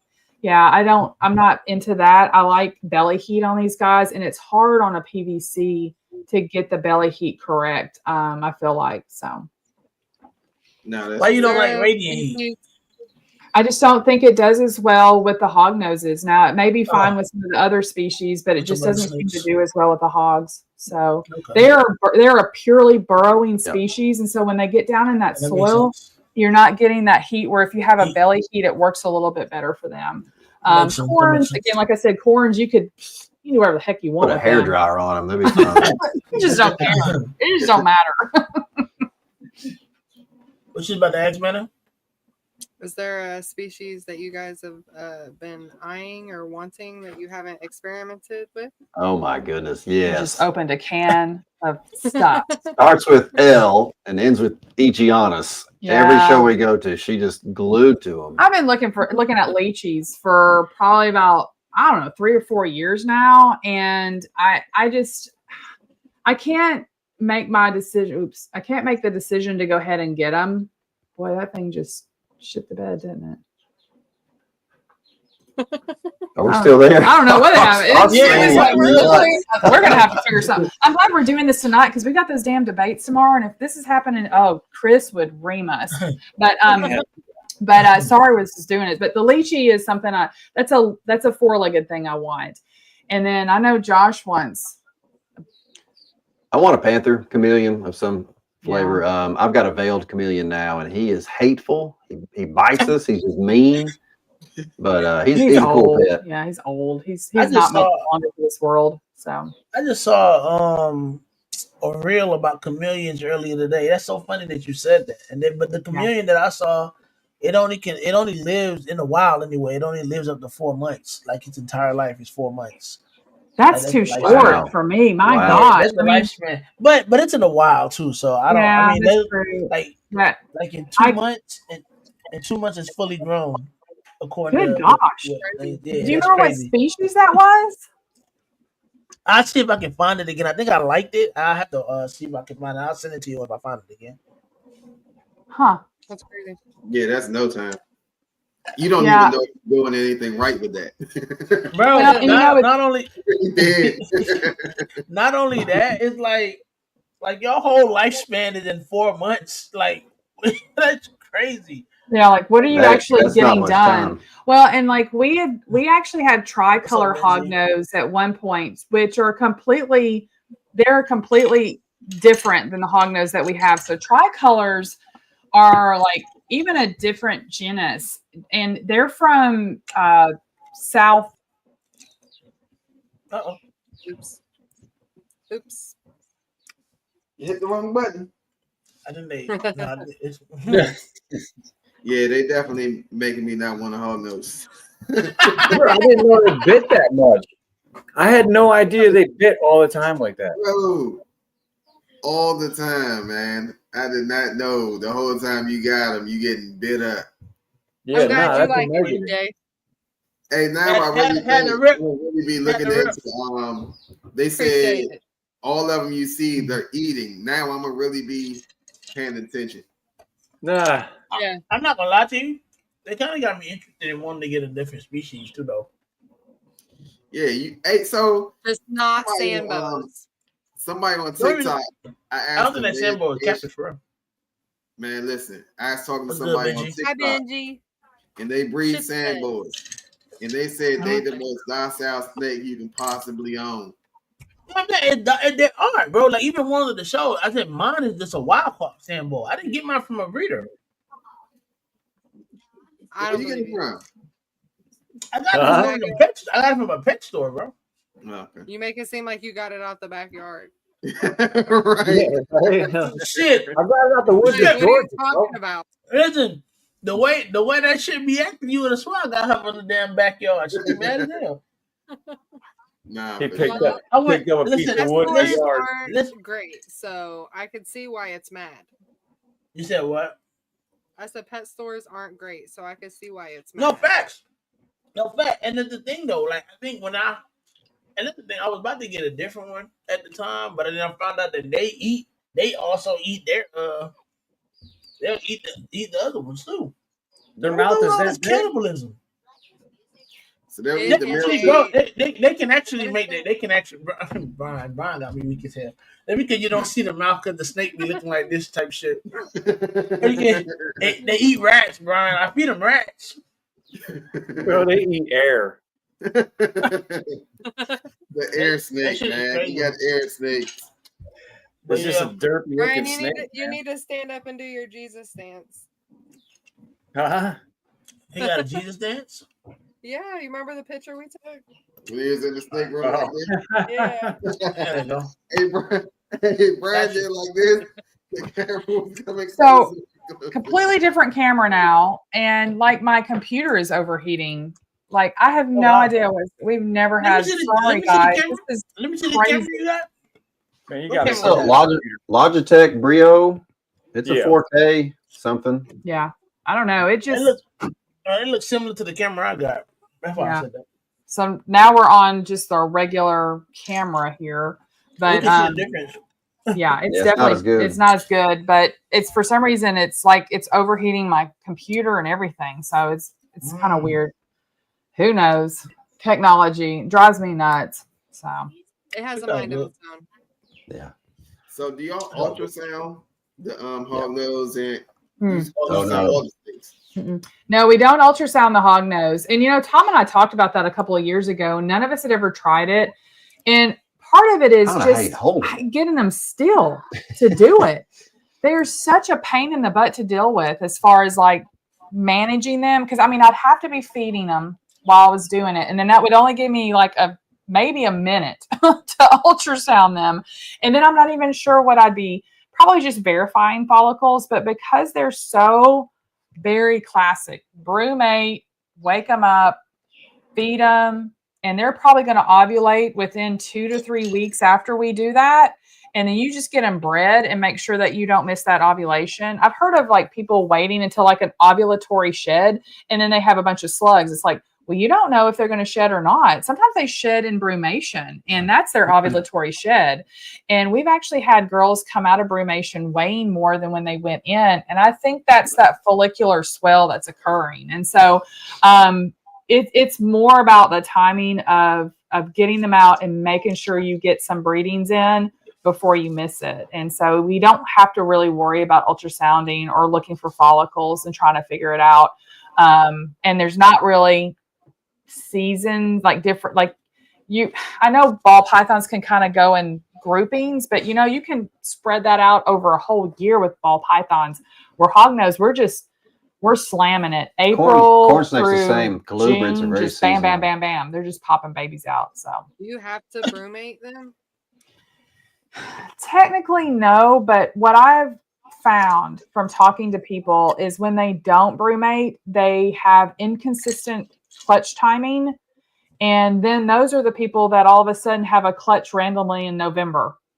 Like when, that's out of nowhere because they really did not ovulate on that trigger, and they have smaller clutches and they have more slugs.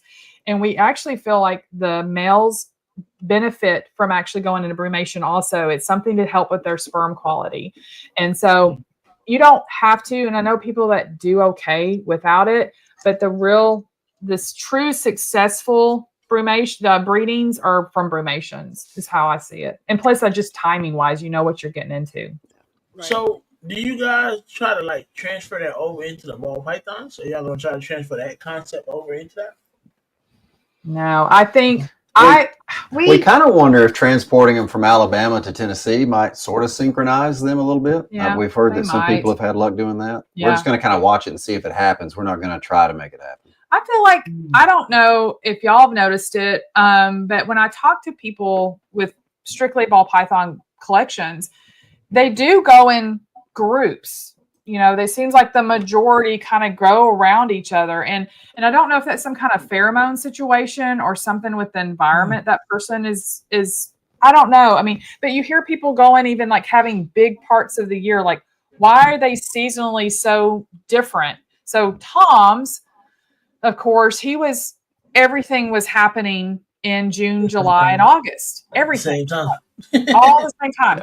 And then like our friend Brian Carter, like he just went through his pile of crazy. Then like Shane with Small Town is just now getting into his. But so it's not seasonal, as far as like our seasons. So why are they all grouping together like that with that particular person? Shane's in Tennessee too.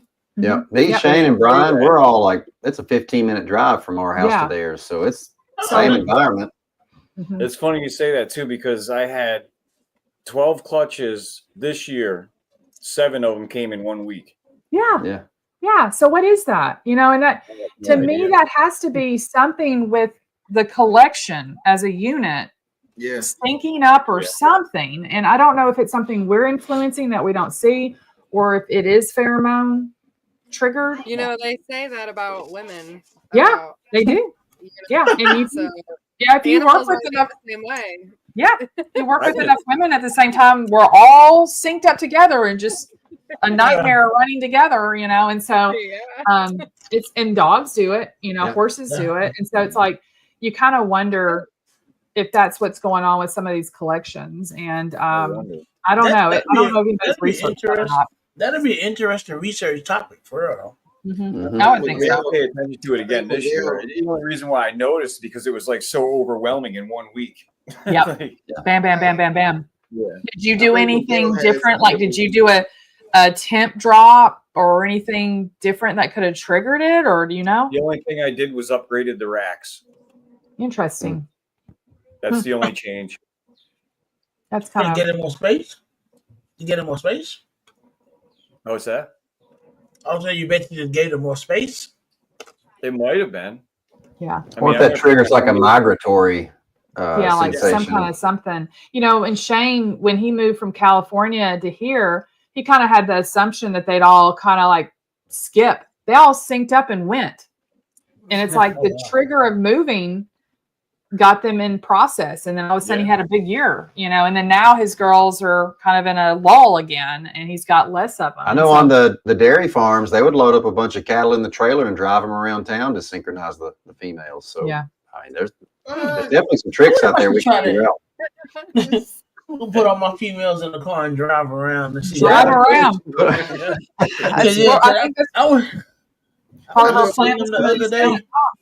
was just telling them the other day, my everybody's follicles is like 10 millimeters right now. And I'm like, all the females that I'm checking, they went early last year. They went last season. So I'm just like, y'all should be about ready all over again now. Yeah, but eating like they ain't never been fed a day in their life. But I don't know. We've got a bunch hovering between 10 and 15. I'm like, what are y'all doing? Just, maybe they're helping us out and we don't even realize it, because then we can move them. Go ahead and move their butts up here and see what happens. But, that's interesting. But I think there's a lot of things that we just don't get.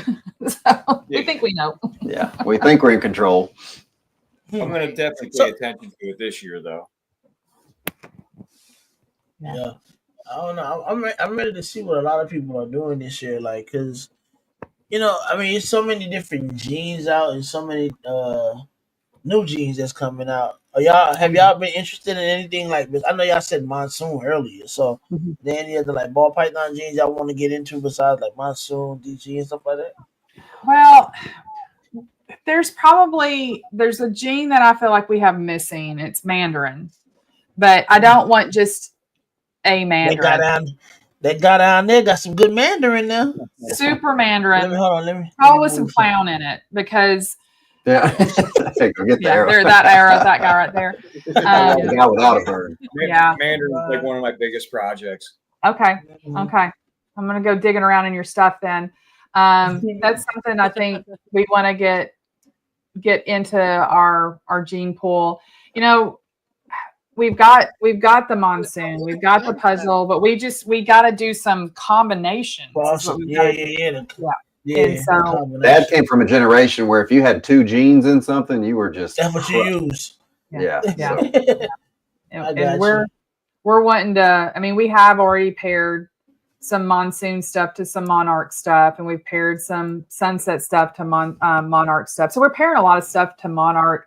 But probably our next level is taking the monarch clown stuff and adding DG into it. Also, that's kind of the next process because we've got a lot of DG clown stuff that I'm like, not that we're not doing DG clown. It's just we want to branch it into something else, and the monarch is the right way to go in that situation. One of the projects we worked on before all this was we did a lot have combinations with our G-stripe clown. And so now we want to kind of cross over more of that and get more of the DG and enhancer and that kind of stuff blending together. And so I think it's just going to be a lot of blending of stuff and continuing to work our holy grail that we're wanting to work more on. We've got almost 800 mouths to feed in the snake world right now. And it's hard to justify going out and buying more. Yeah. We'll get something else, but we've got a lot of good paints. And we have bought a few more things in the last month and a half. I mean, we haven't just shut ourselves down, but dug in his collection and stuff. Yeah, it's a lot for us to manage, and that's why we're trying to work between the collections and try to like his most powerful female is going to probably go to our most powerful male because we just can't find anything in his collection that we feel is right. And so we're going to use our boy. And, I think there's going to be more of that happening because we actually bought a lot more Codom stuff than Tom had. And, we bought into like Nyla, that with the monarch stuff, we bought into some of that from Canova. That'd be different. And, we want the super form and we like stripes. And so we're trying to like pull a stripe back in, not just with G stripe, but with other things. And so the super Nyla has a striping process. We might get furrow built into it with some clown added. I don't know, there's little weird things like that we're wanting to add, but we like orange, as y'all know. And so Mandarin is on our list. That we don't have between either collection. And so I think we're finally starting to get to a point where we can kind of regroup. And we're fortunate that between the two collections, we're pretty okay with our hognose. I mean, like I said, we imported stuff with the Swiss chocolate. And so we're happy with the genes that we have. Now it's just building more together and combining the genes in our hogs. But the ball pythons, there's so much more out there that we can get ourselves into. We both love hypo. We've got hypo stuff. And so, but we want like hypo puzzle, we're hypo puzzle with pied, that kind of stuff. We want to stack that stuff up and, more and more combos. Makes sense. So have you guys, I know you have the hot with the hog noses, have you guys had ever imported hog noses before? Mm-hmm. Yeah, that's how we got the Swiss chocolate stuff because it was not here. It was in Switzerland. That was nerve-wracking watching that little tracking go overseas, then to California. Well, you're also wiring money to some guy that doesn't speak English in another country. Yeah. It feels funny. I tell you, it's not. Yeah. It's like, what did I just do? And so, really awesome guy though, and it all worked out. Tom was just very confident about it. He's like, oh, it'll be okay. And I'm like, okay, this is a lot of money for us. And so, but it worked out, and we very, very fortunate that pair went this year and produced some, really badass stuff for us this year. So we're pretty stoked about that. But I wish Brian was one of the judges on the 15 minutes. Yeah, on the 15 minutes of life. yeah, woohoo! I have to go look at this. Oh, you get some hyper. Brian is an orange fiend. He's a orange fiend. Oh, that's some good. I love it. I love that. We both love it. Scrambler in either What's of that? the collection? Scrambler, do you have that yet? No, that's another one. Like yeah, Odie Scrambler combos. Boy, I'd love to see some Scrambler. Yeah.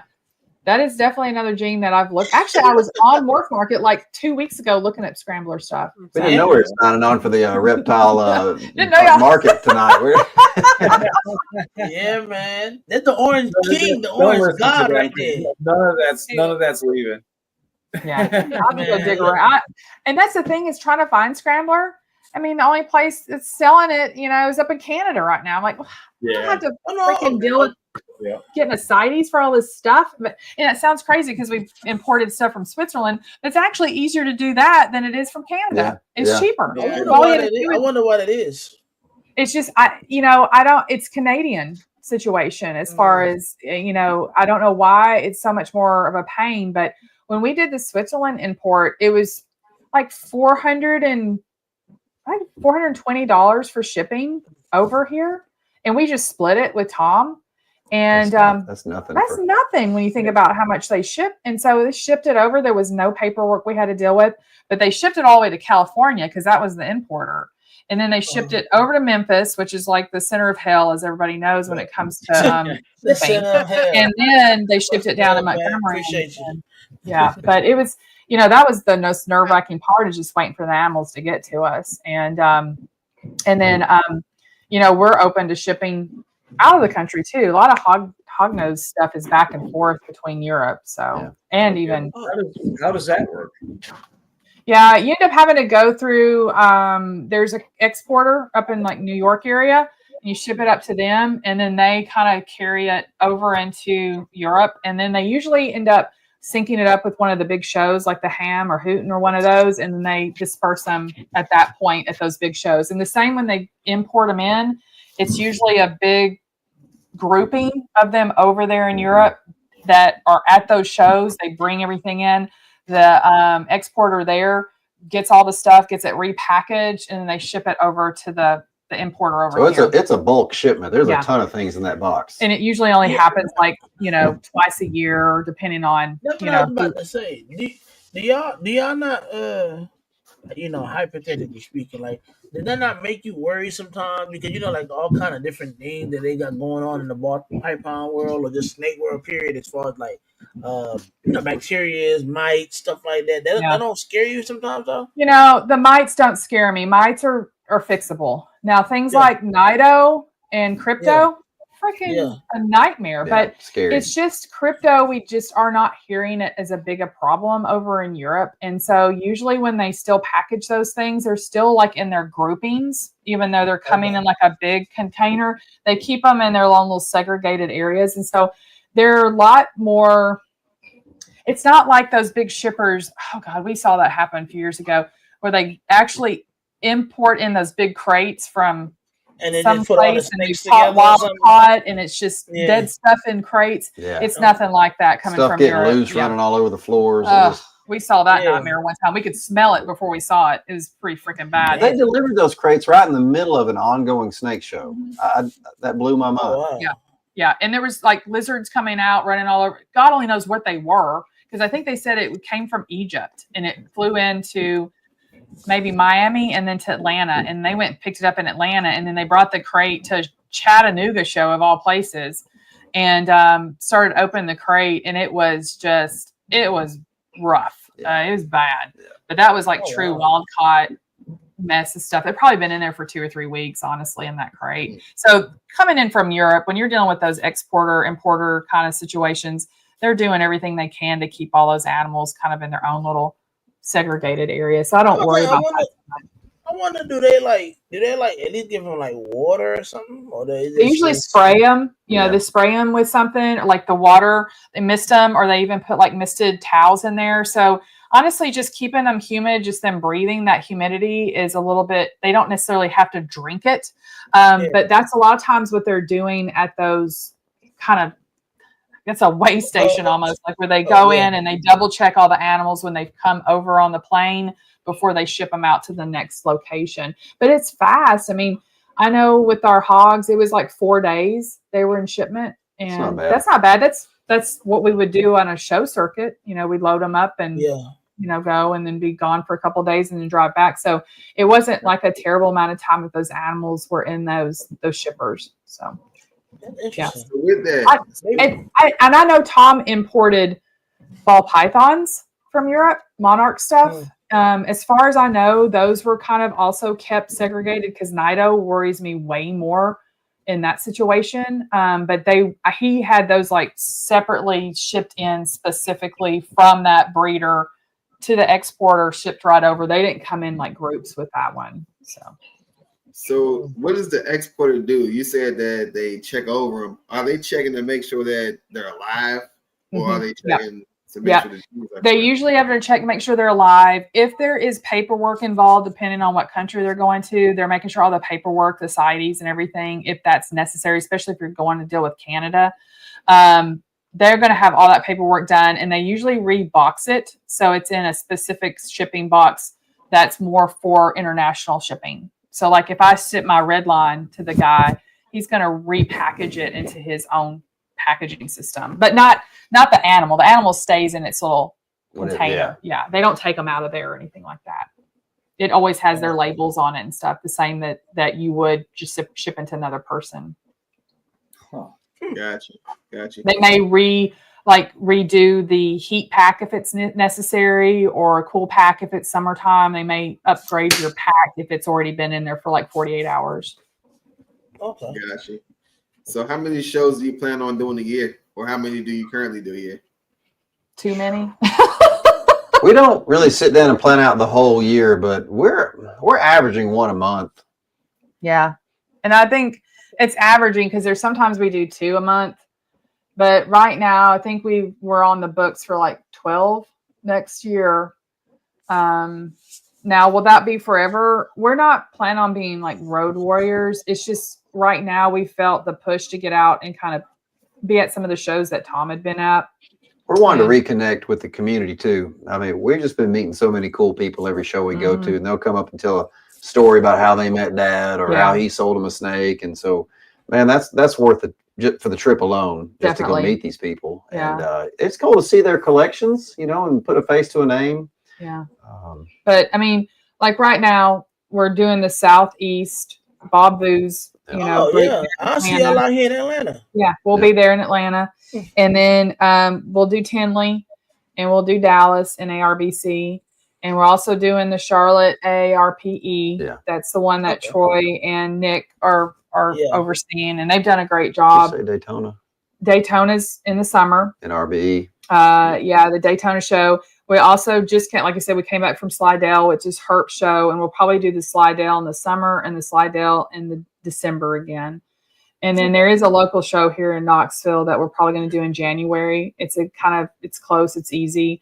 It's more pet level, obviously, but we've got pet stuff to sell too. It's kind of nice to do a show and not have to get a hotel. Yeah, just go to bed. But that's more of just kind of getting some pet animals out, get them out kind of. And then the other thing we're getting ready to start doing, which I'm not really sure how it's all going to go down, but we're doing that Palm Street auction. I don't know if y'all have seen that yet, but we've gotten. We were just talking about that. Yeah, we've gotten our okay, and we've got to do our orientation and get our first date set up. So that should be different. I don't know how that's going to go down. Yeah. That's why we had that camo software installed on this computer, because we were wanting like a visual screen and then like the top-down camera screen, have like dual cameras going. We're just not going to be able to pull but that then off. We found out you can't do that through Palm Street. It's just like one camera only. So if you don't mind, I'd like to touch base with you after you do that call and see how it went. Yeah. Yeah, It's palm is like on the mobile. And we probably won't do hognose on there right out the gate. We'll be doing the ball pythons and maybe some corn snakes. But because there's some states that require licensing to own, and there's some states that are just illegal to own hognose, technically corn snakes too, but I don't worry about them as much. I don't know if they worry about regulating that. Are there like illegal plants that you can't sell? I mean, I don't know if Palm Street has anything in place. They got, I don't know if they got anything in place, but I know there's a lot of illegal plants too. Yeah. So I've seen a lot of them. They'll have like a disclosure. Yeah, they'll have like a disclosure in the notes. Like if you're in this state, you can't bid this, then all that type of stuff. It's like I need to go find one of those and just see how they worded it, because we can't. I'm not going to ship to Colorado and those kind of, with the hogs, and so. But we'll probably run a couple of ball python ones first, and see how they go. Get a flow of it before we talk about doing the hog nose. And we just don't worry about offloading the hog nose. I mean, look, they don't take up any space. Who cares? We'll sell them at a show, but the ball pythons, they grow.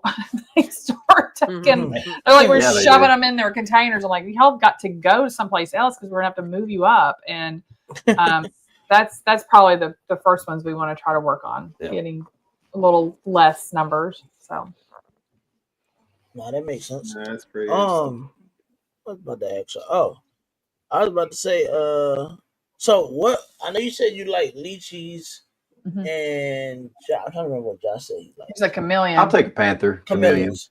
Panther, chameleon. So besides, are those the only two species that y'all did want to own besides what y'all got there? Well, I mean, I would take a Cape file snake. I'd like a Cape file. We just hate to have to feed it snakes. I hate to buy a snake that you feed snakes. But we found a breeder that is using, they did not have to do snake feeding with those. And they actually have them on rodents. And the other one is a vine snake, rhino. Oh, and then I found out, because I kind of hesitated with them because I didn't want to deal with lizards. But again, we found another breeder that is doing fine on rodents. I'm like, you know what? I'll take one of those if I don't have to deal with finding lizards to have to feed it to. So that makes sense. But I would love to have like that trophy room where it's one of each species. We've got the big facility where it's the balls and hogs and corns and stuff, but the one room that's just like the show off room would be a lot of fun. Kind of the cool stuff that we're not. I mean, like everybody, when I talk to them about lychees, they're like, "Oh, you need to get this female so then you can breed her." I'm like, "Well, I'm not even certain I'm breeding lychees." It's like we've got enough on our plate. I just want a big squishy marshmallow that I can walk around with. So, I understand that. It's gonna be my pet. Yeah, just sit on my arm like a big blob. That's what they do. Yeah, when I was at the expo, I seen the lychee in person. Like I seen them on YouTube and stuff. When I seen it in person and I held it, it literally feels like a marshmallow. There's little weird feet. It molds around you. It's definitely pretty different. I like how slow they are. I mean, I guess because I'm chasing hog noses and corn snakes all the time. I'm like, I just want something just slow and blobby. I mean, I know I've got ball pythons too, but they'll strike every once in a while. We've got a few that are kind of intense.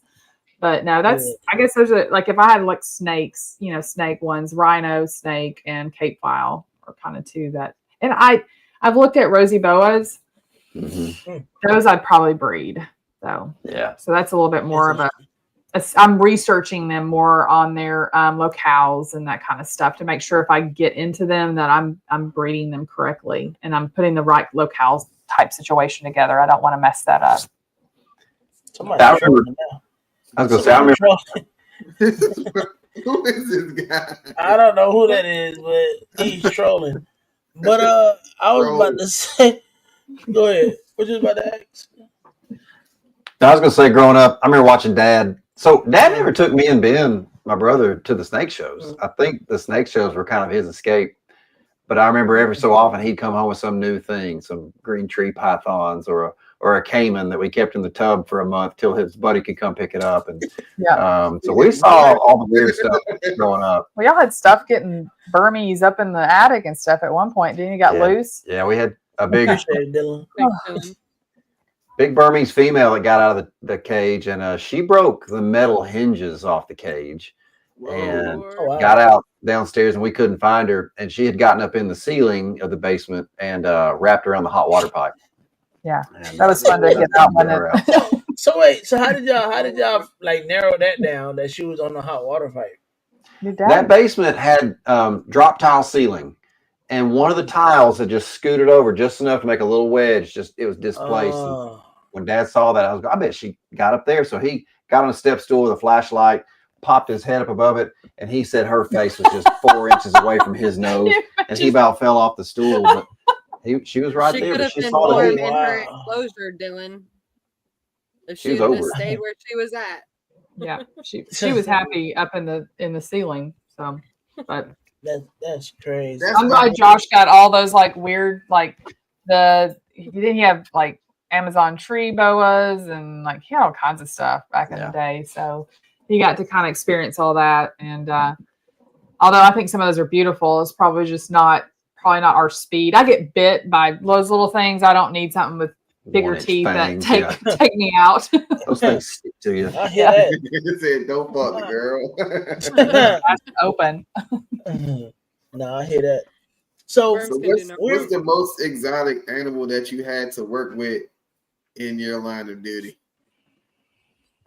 I remember when you called me in at the vet. So when she was still in vet school, they did a lot of work for the Tiger Haven. So it was like a lot of lions and tigers. And I remember they said there was a tiger on the table under anesthesia. We had to get a tire. It eaten part of its tire. Like there was like tire things that they played on out in their enclosure, and it eaten the tire. And we had to go in the stomach and get the tire chunks out of it. So that one was pretty crazy. And like being able to like touch its tongue while it was under anesthesia. Of course, its teeth are just massive. And have you ever felt a cat tongue? You know how they have those little bristles on them? Like on a big tiger tongue, those bristles are huge. There's like you're just scooting across them. Those and we worked on a bear at one point. Again, another surgery that we had to do. When I was in camels. Down there. Llamas and camels. Llamas, yeah.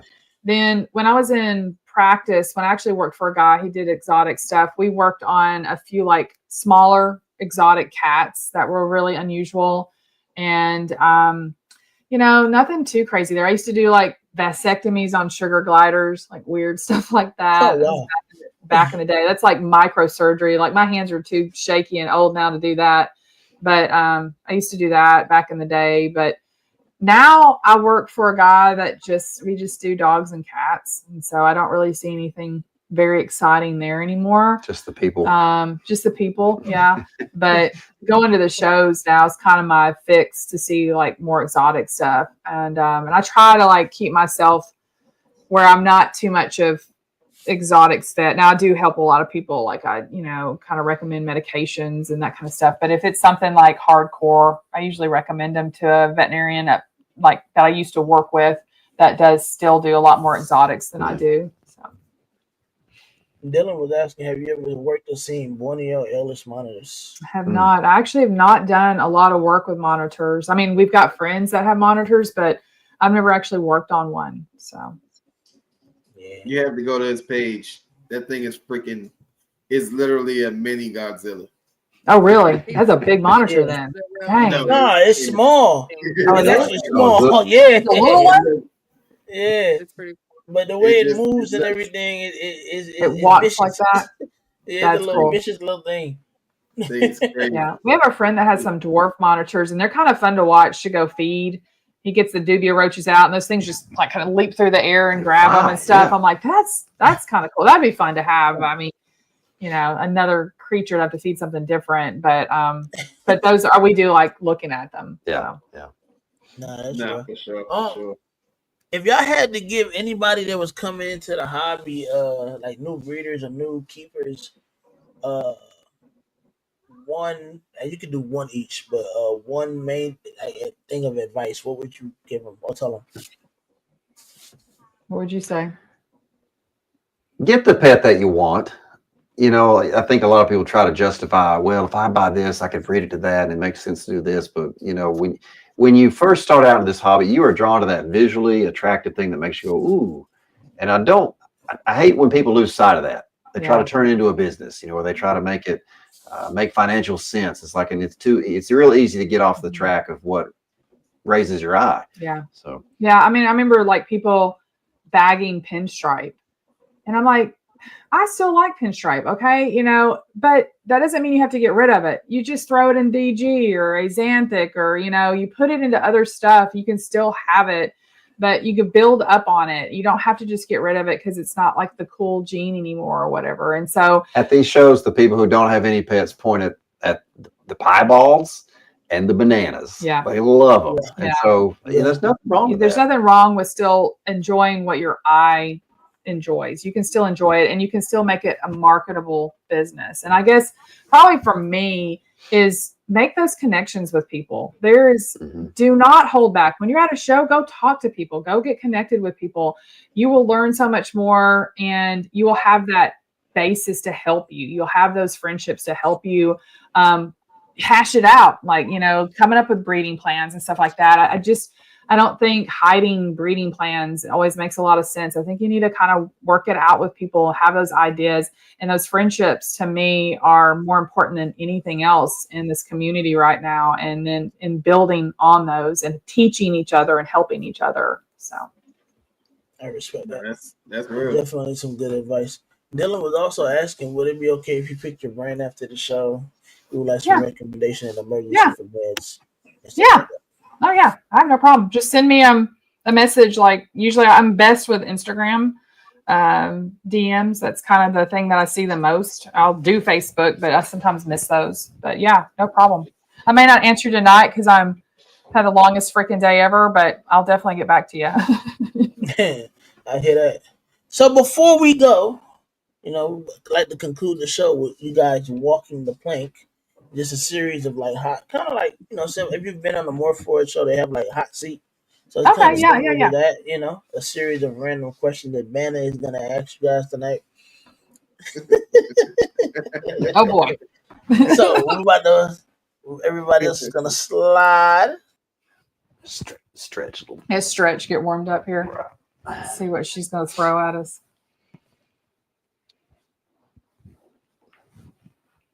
Sorry.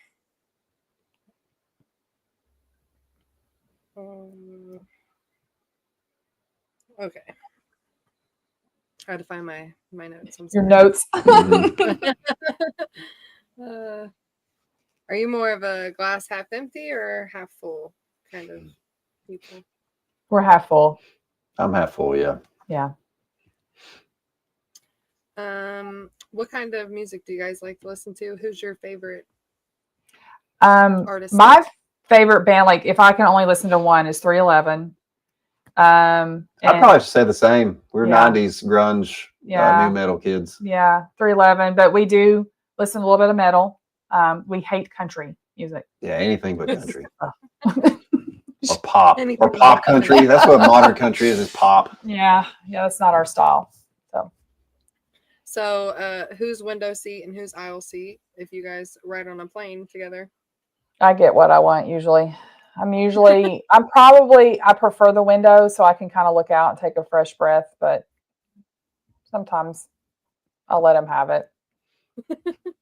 Yep, who drives more when you guys are traveling? We're very specific. So on mission to the show is Alicia. Mission back to home is me. Yeah. So we're half and half, but I'm getting us there and then he's getting us home. For sure.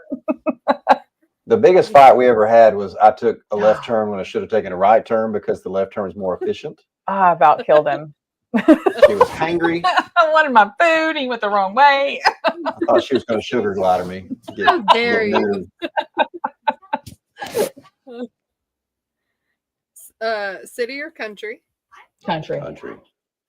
I assumed, but I still like to ask. Yeah.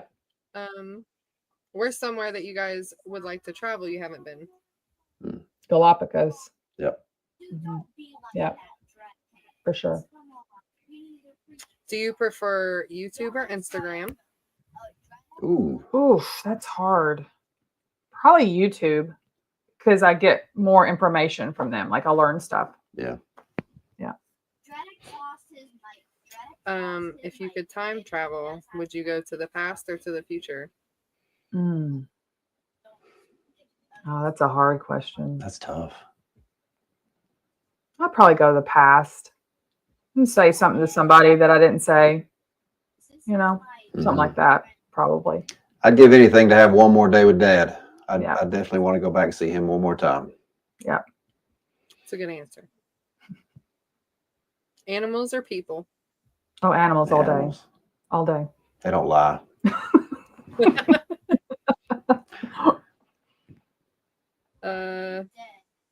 And the last one, soda or pop? What do y'all say where you live? It's Coke. It's Coke. It's neither. It's neither. We call it Coke. It's all Everything just is Coke. Yeah. We get bubbles, it's Coke. They say that at the restaurants here. Like, what kind of Coke you want? You're like, Sprite. They literally ask you that. Like, we don't say pop or soda. That's funny. Yeah, I've only had they one gave other us. person answer me that way. That's funny. I was about to say they gave us that Holly response. Holly said the same thing about Coke in Texas. They Yep, did. Coke. Yep, that makes sense. Yeah, Holly would say Coke.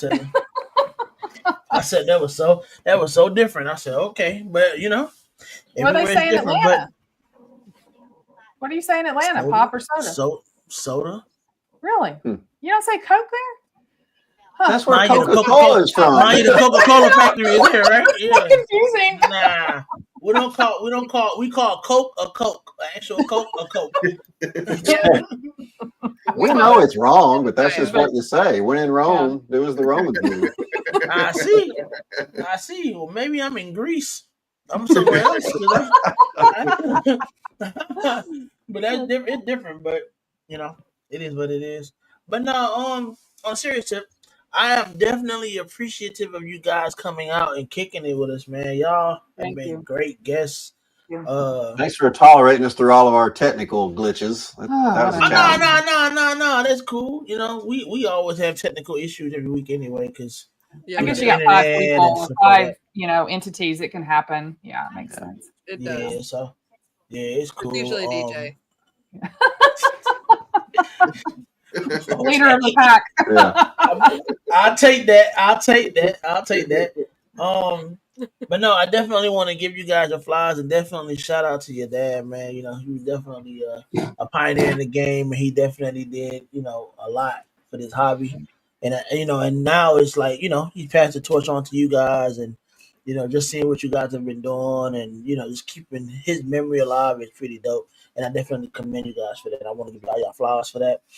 And just I definitely appreciate everything that y'all are doing, and definitely appreciate how y'all are Thanks, keeping man. everything going. For sure. Thank you. Thanks for having us. We've had a great time. It's a lot of fun, and getting to meet new people. It's that's what we love too. So this has been perfect. I've got to get me a shoulder chicken. Yeah. I mean, maybe he can send you one, because it ain't too many people with those all black chickens. Them chickens are That's really a crazy, commodity. man. I love it. That's pretty dope. Well, let's see what thanks else. for supporting us on this, and Yeah. and then of course, we got to give a plug. We're still in this 15 minutes of lame craziness, and so anybody that wants to vote for us, we're obviously down in popular vote. We're working our butts off on the other side, though. We're in debates tomorrow night, so if y'all get a wild hair, you want to watch the first debates. That's at 9:00 tomorrow night, so that should be interesting. We don't really know what's going to happen, but Okay. so that's fun. But yeah, we're having a great time. Anybody ever gets to try to do it, it's a lot of fun. So It is. Yeah, Brian did it before. yeah, he did. Yeah. Yeah, he did. Yeah, Good he had fun. a good old time. Well, we know we're not good at marketing. Like, we can raise animals and we can go to snake shows, but we were horrible at Instagram and YouTube terrible. stuff. So we knew this would force us to get better, Yeah. and it's taught us a lot. So we're coming out a winner regardless of how we place. Yeah. Yeah, no And doubt. that's That's what I felt that- about it too. It's like, because when I entered the contest, I didn't even have a name. Like, Oh wow, you went full in, yeah, man. Yeah, I was That's like cool. brand new into it, so it Wow. helped me out tremendously just by giving me a little exposure. Perfect. That's And awesome. I fought like a dog in that thing too. Nobody knew who the hell I was. I placed like 5th in the popular vote. That's still great. That's Cool. awesome. Nice. I mean, like, we're running 4th right now, and I'm okay with that. Like, No, you're not. Don't you lie. I'm not okay with that. every day reminding my friends that aren't reptile people to vote. Yeah. Yep. Yeah, That's constantly. where a lot of my votes came from. It's a lot of hounding people, and we probably haven't done a good job. I mean, we'll send like a post to friends and family like every 3 or 4 days, so we're probably not doing as good a job. But then they come back and say, "Oh, we've been voting every day." I'm like, "Okay, well, they've already been doing it," or they say they're doing it, and I think they are. I mean, we're still holding our own, but I don't know how some of these guys are getting the numbers they're getting, and that's cool. Like, more power to them, but we're just going to keep holding our own, and we're going to keep working it. We'll see how the debates go, and we'll see what the judges say. And hopefully bringing the belt home with us at some point. 2 belts. We're gonna have to. Yeah, we're gonna have to. We don't share. We don't share anything. It's been my experience watching that projects have a lot to do with the final vote. Yeah. I think it does. I mean, we know that the judges asked a lot about that, and I think our projects are good. We got 2 species that were heavy project, and I think that makes a difference. And so we're trying to show our snakes and what we're working on. Plus we started a YouTube up in the middle of all this. We're like, why the hell? Let's do a YouTube. And so that's been fun. Yeah, that's been fun doing that. Yeah. And vlogging stuff. Yeah, that's pretty dope. Yeah. And so that was kind of a new adventure, and we're going to keep going with that because we've had a lot of fun with it. And we're hoping that adds some power to our boats and stuff. So, are y'all calling what are y'all calling the YouTube? Well, we just have it Herpin Harbins right now because we didn't really know what to like call it. So we've had segments. We've had champ chats where we interviewed each of the previous 15 minutes of lane winners, and we kind of did interviews on marketing. And then we have what we call industry insights, which we interviewed JT of Repta Chip, Robert of Husbandry Pro, Robin from Redline, and then Sean Christian from RGI, and just basically more of the business side of how they've progressed through the industry and how they kind of got into what they were doing in their marketing.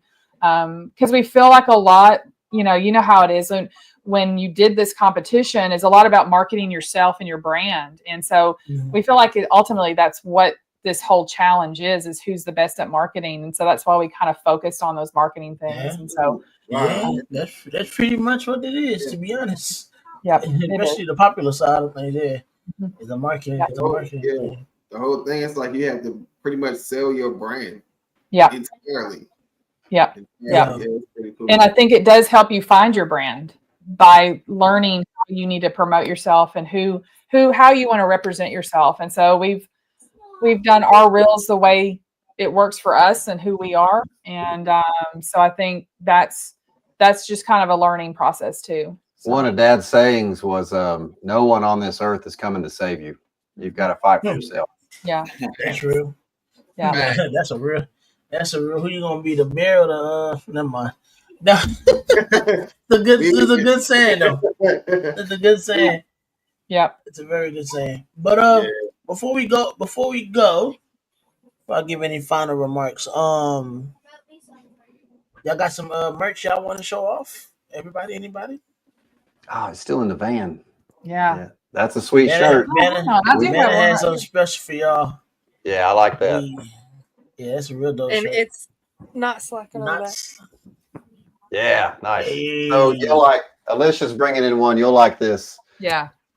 We don't have these released yet, but we're going to. So we've got this on the front side, and of course it's in orange and white. But then on the back, it says caretakers of Tom Harbin Reptiles, which is in blue because his colors were Auburn colors. So roll tide. Roll tide. War Eagle. I know. I know it's War Eagle. I do it on purpose. Anybody from Alabama know how that beef go between Auburn and Alabama. Oh, yeah. And they always, man, all my friends that are from Alabama that are Alabama fans heavy, man. That's crazy. Well, Auburn fans are the ones that actually went to college. That's 100% true, right? Check this out. So, I actually lived in Alabama for 1 year, and I lived in Daphne, Alabama, across from Mobile. Yeah. And I have never seen literally a bigger rivalry in my life It's Yes, intense. bro. when you live in Alabama. It It's is very crazy. intense. Yeah. It's It crazy. is You literally pick High a side. school, Yeah. From toddler up to retiree. Oh yeah. The towns are shutting down for it, dude. Like, Yes. Yeah. The Iron Bowl is serious, bro. That's a big deal, man. Every year it's a big deal. You know, and that's almost always a banging I'll game. It never doesn't matter forget what the when rank Auburn is. ran back that touchdown. Yeah. Oh, he ran it back. Yeah, I ain't gonna lie, that was crazy. I don't even know what I was doing at that time, but that was crazy. I saw that though. That was crazy. I'll never Yeah, forget that's that. Those are But fun. let me Those are fun. finish showing off this merch real quick. Shout out to Princess Banner. Nice. That's cool. I appreciate you. And she ain't slacking on the back. Oh, wow. Oh, that's awesome.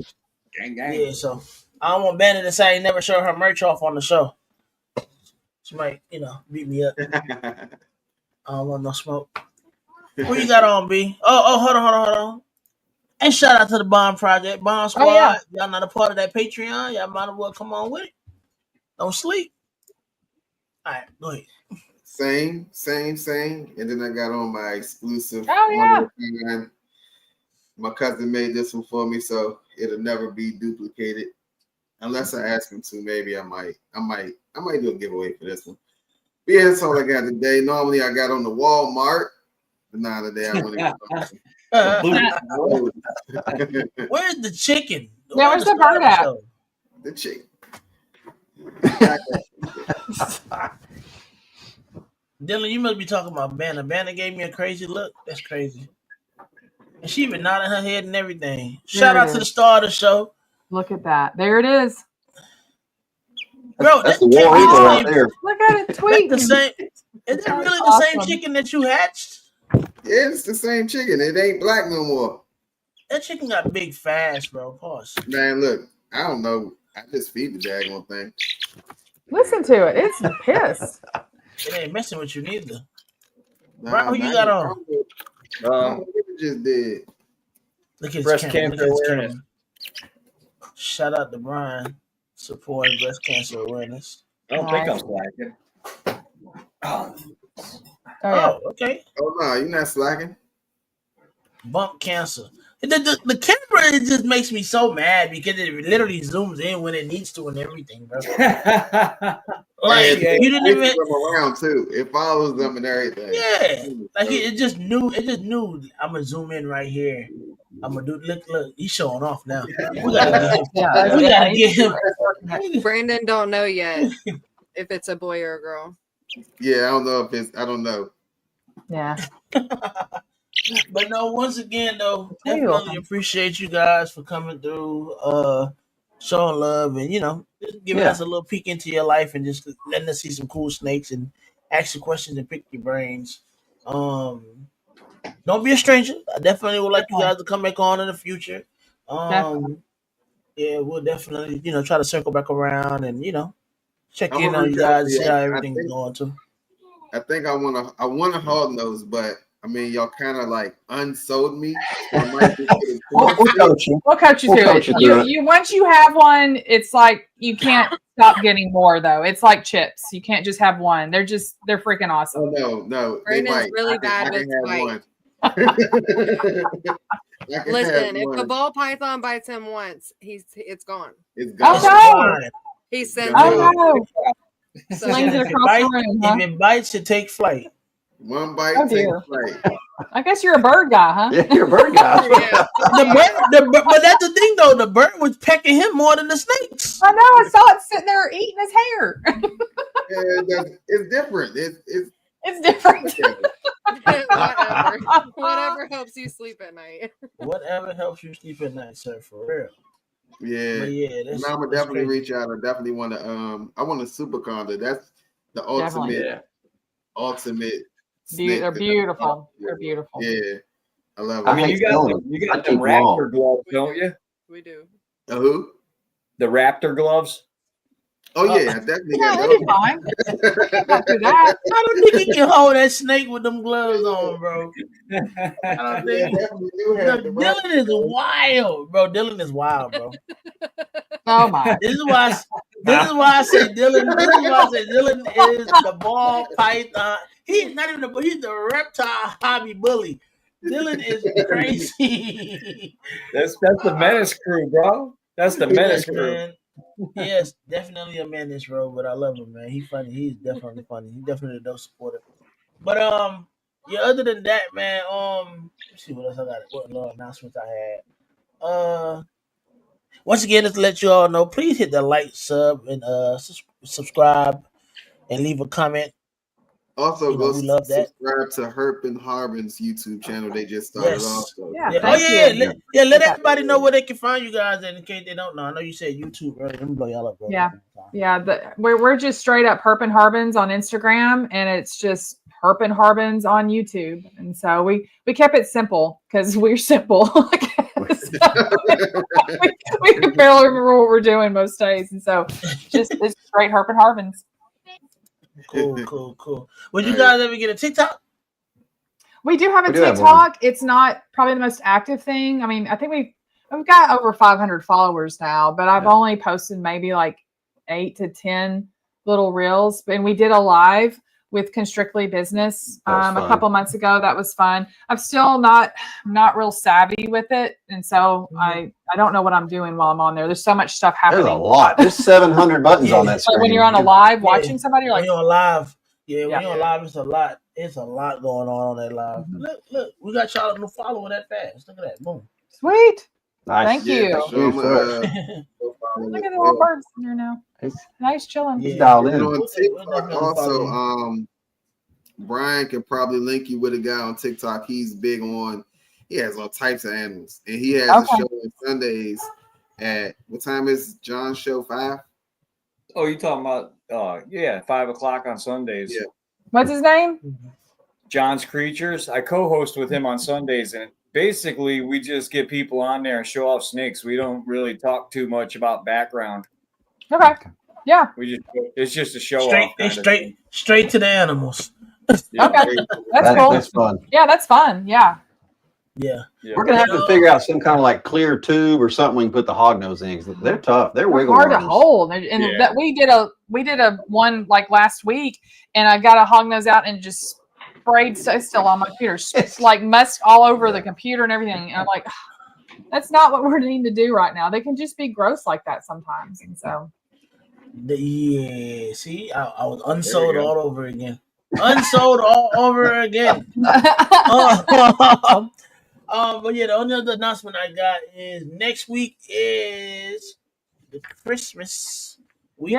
We do have a Christmas Eve show. We will be having a Christmas Eve special. You know, give y'all something to watch on Christmas Eve with your family. Come hang out with us. You know, come watch us on TV or wherever y'all put us on, the iPad, the iPods, iPhones. So we'll definitely do a face cams. Yeah, see, there you go. Yeah. Well, they said they tried to do that. Having like a little trap tub thing. Yeah. We're gonna get that figured out. It's happening. Yeah. Cool. So yeah, we're definitely gonna do a Christmas special. We're looking into actually giving away some things. You know, probably some credit. If anybody is interested in that and want to, donate to the special, just a fun little Christmas special to give back to the community. Or even just build some more, bonds with people. If y'all are interested in that, let me know. Reach out to me, holler at me. Let me know if you want to donate something.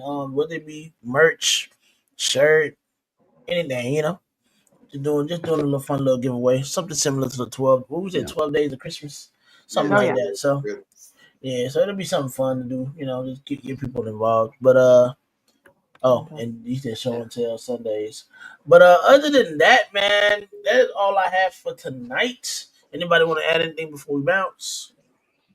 No, I just appreciate y'all coming on. Appreciate you coming on. Thanks, guys. Thanks for having us. We feel the same. Thanks for having us. We had a great time. Thanks for taking your time to do this. I know I actually learned a lot today about hognose that I didn't know. Yeah, me too. They are really a lot of fun. They are. Yeah. Especially the super common My daughter's stuff been begging me for one, so we'll see. We'll make it work. We'll find the right one for her. For sure. Other than that, I am DJ, and this is Off the Plank, and we are about to be out like this here.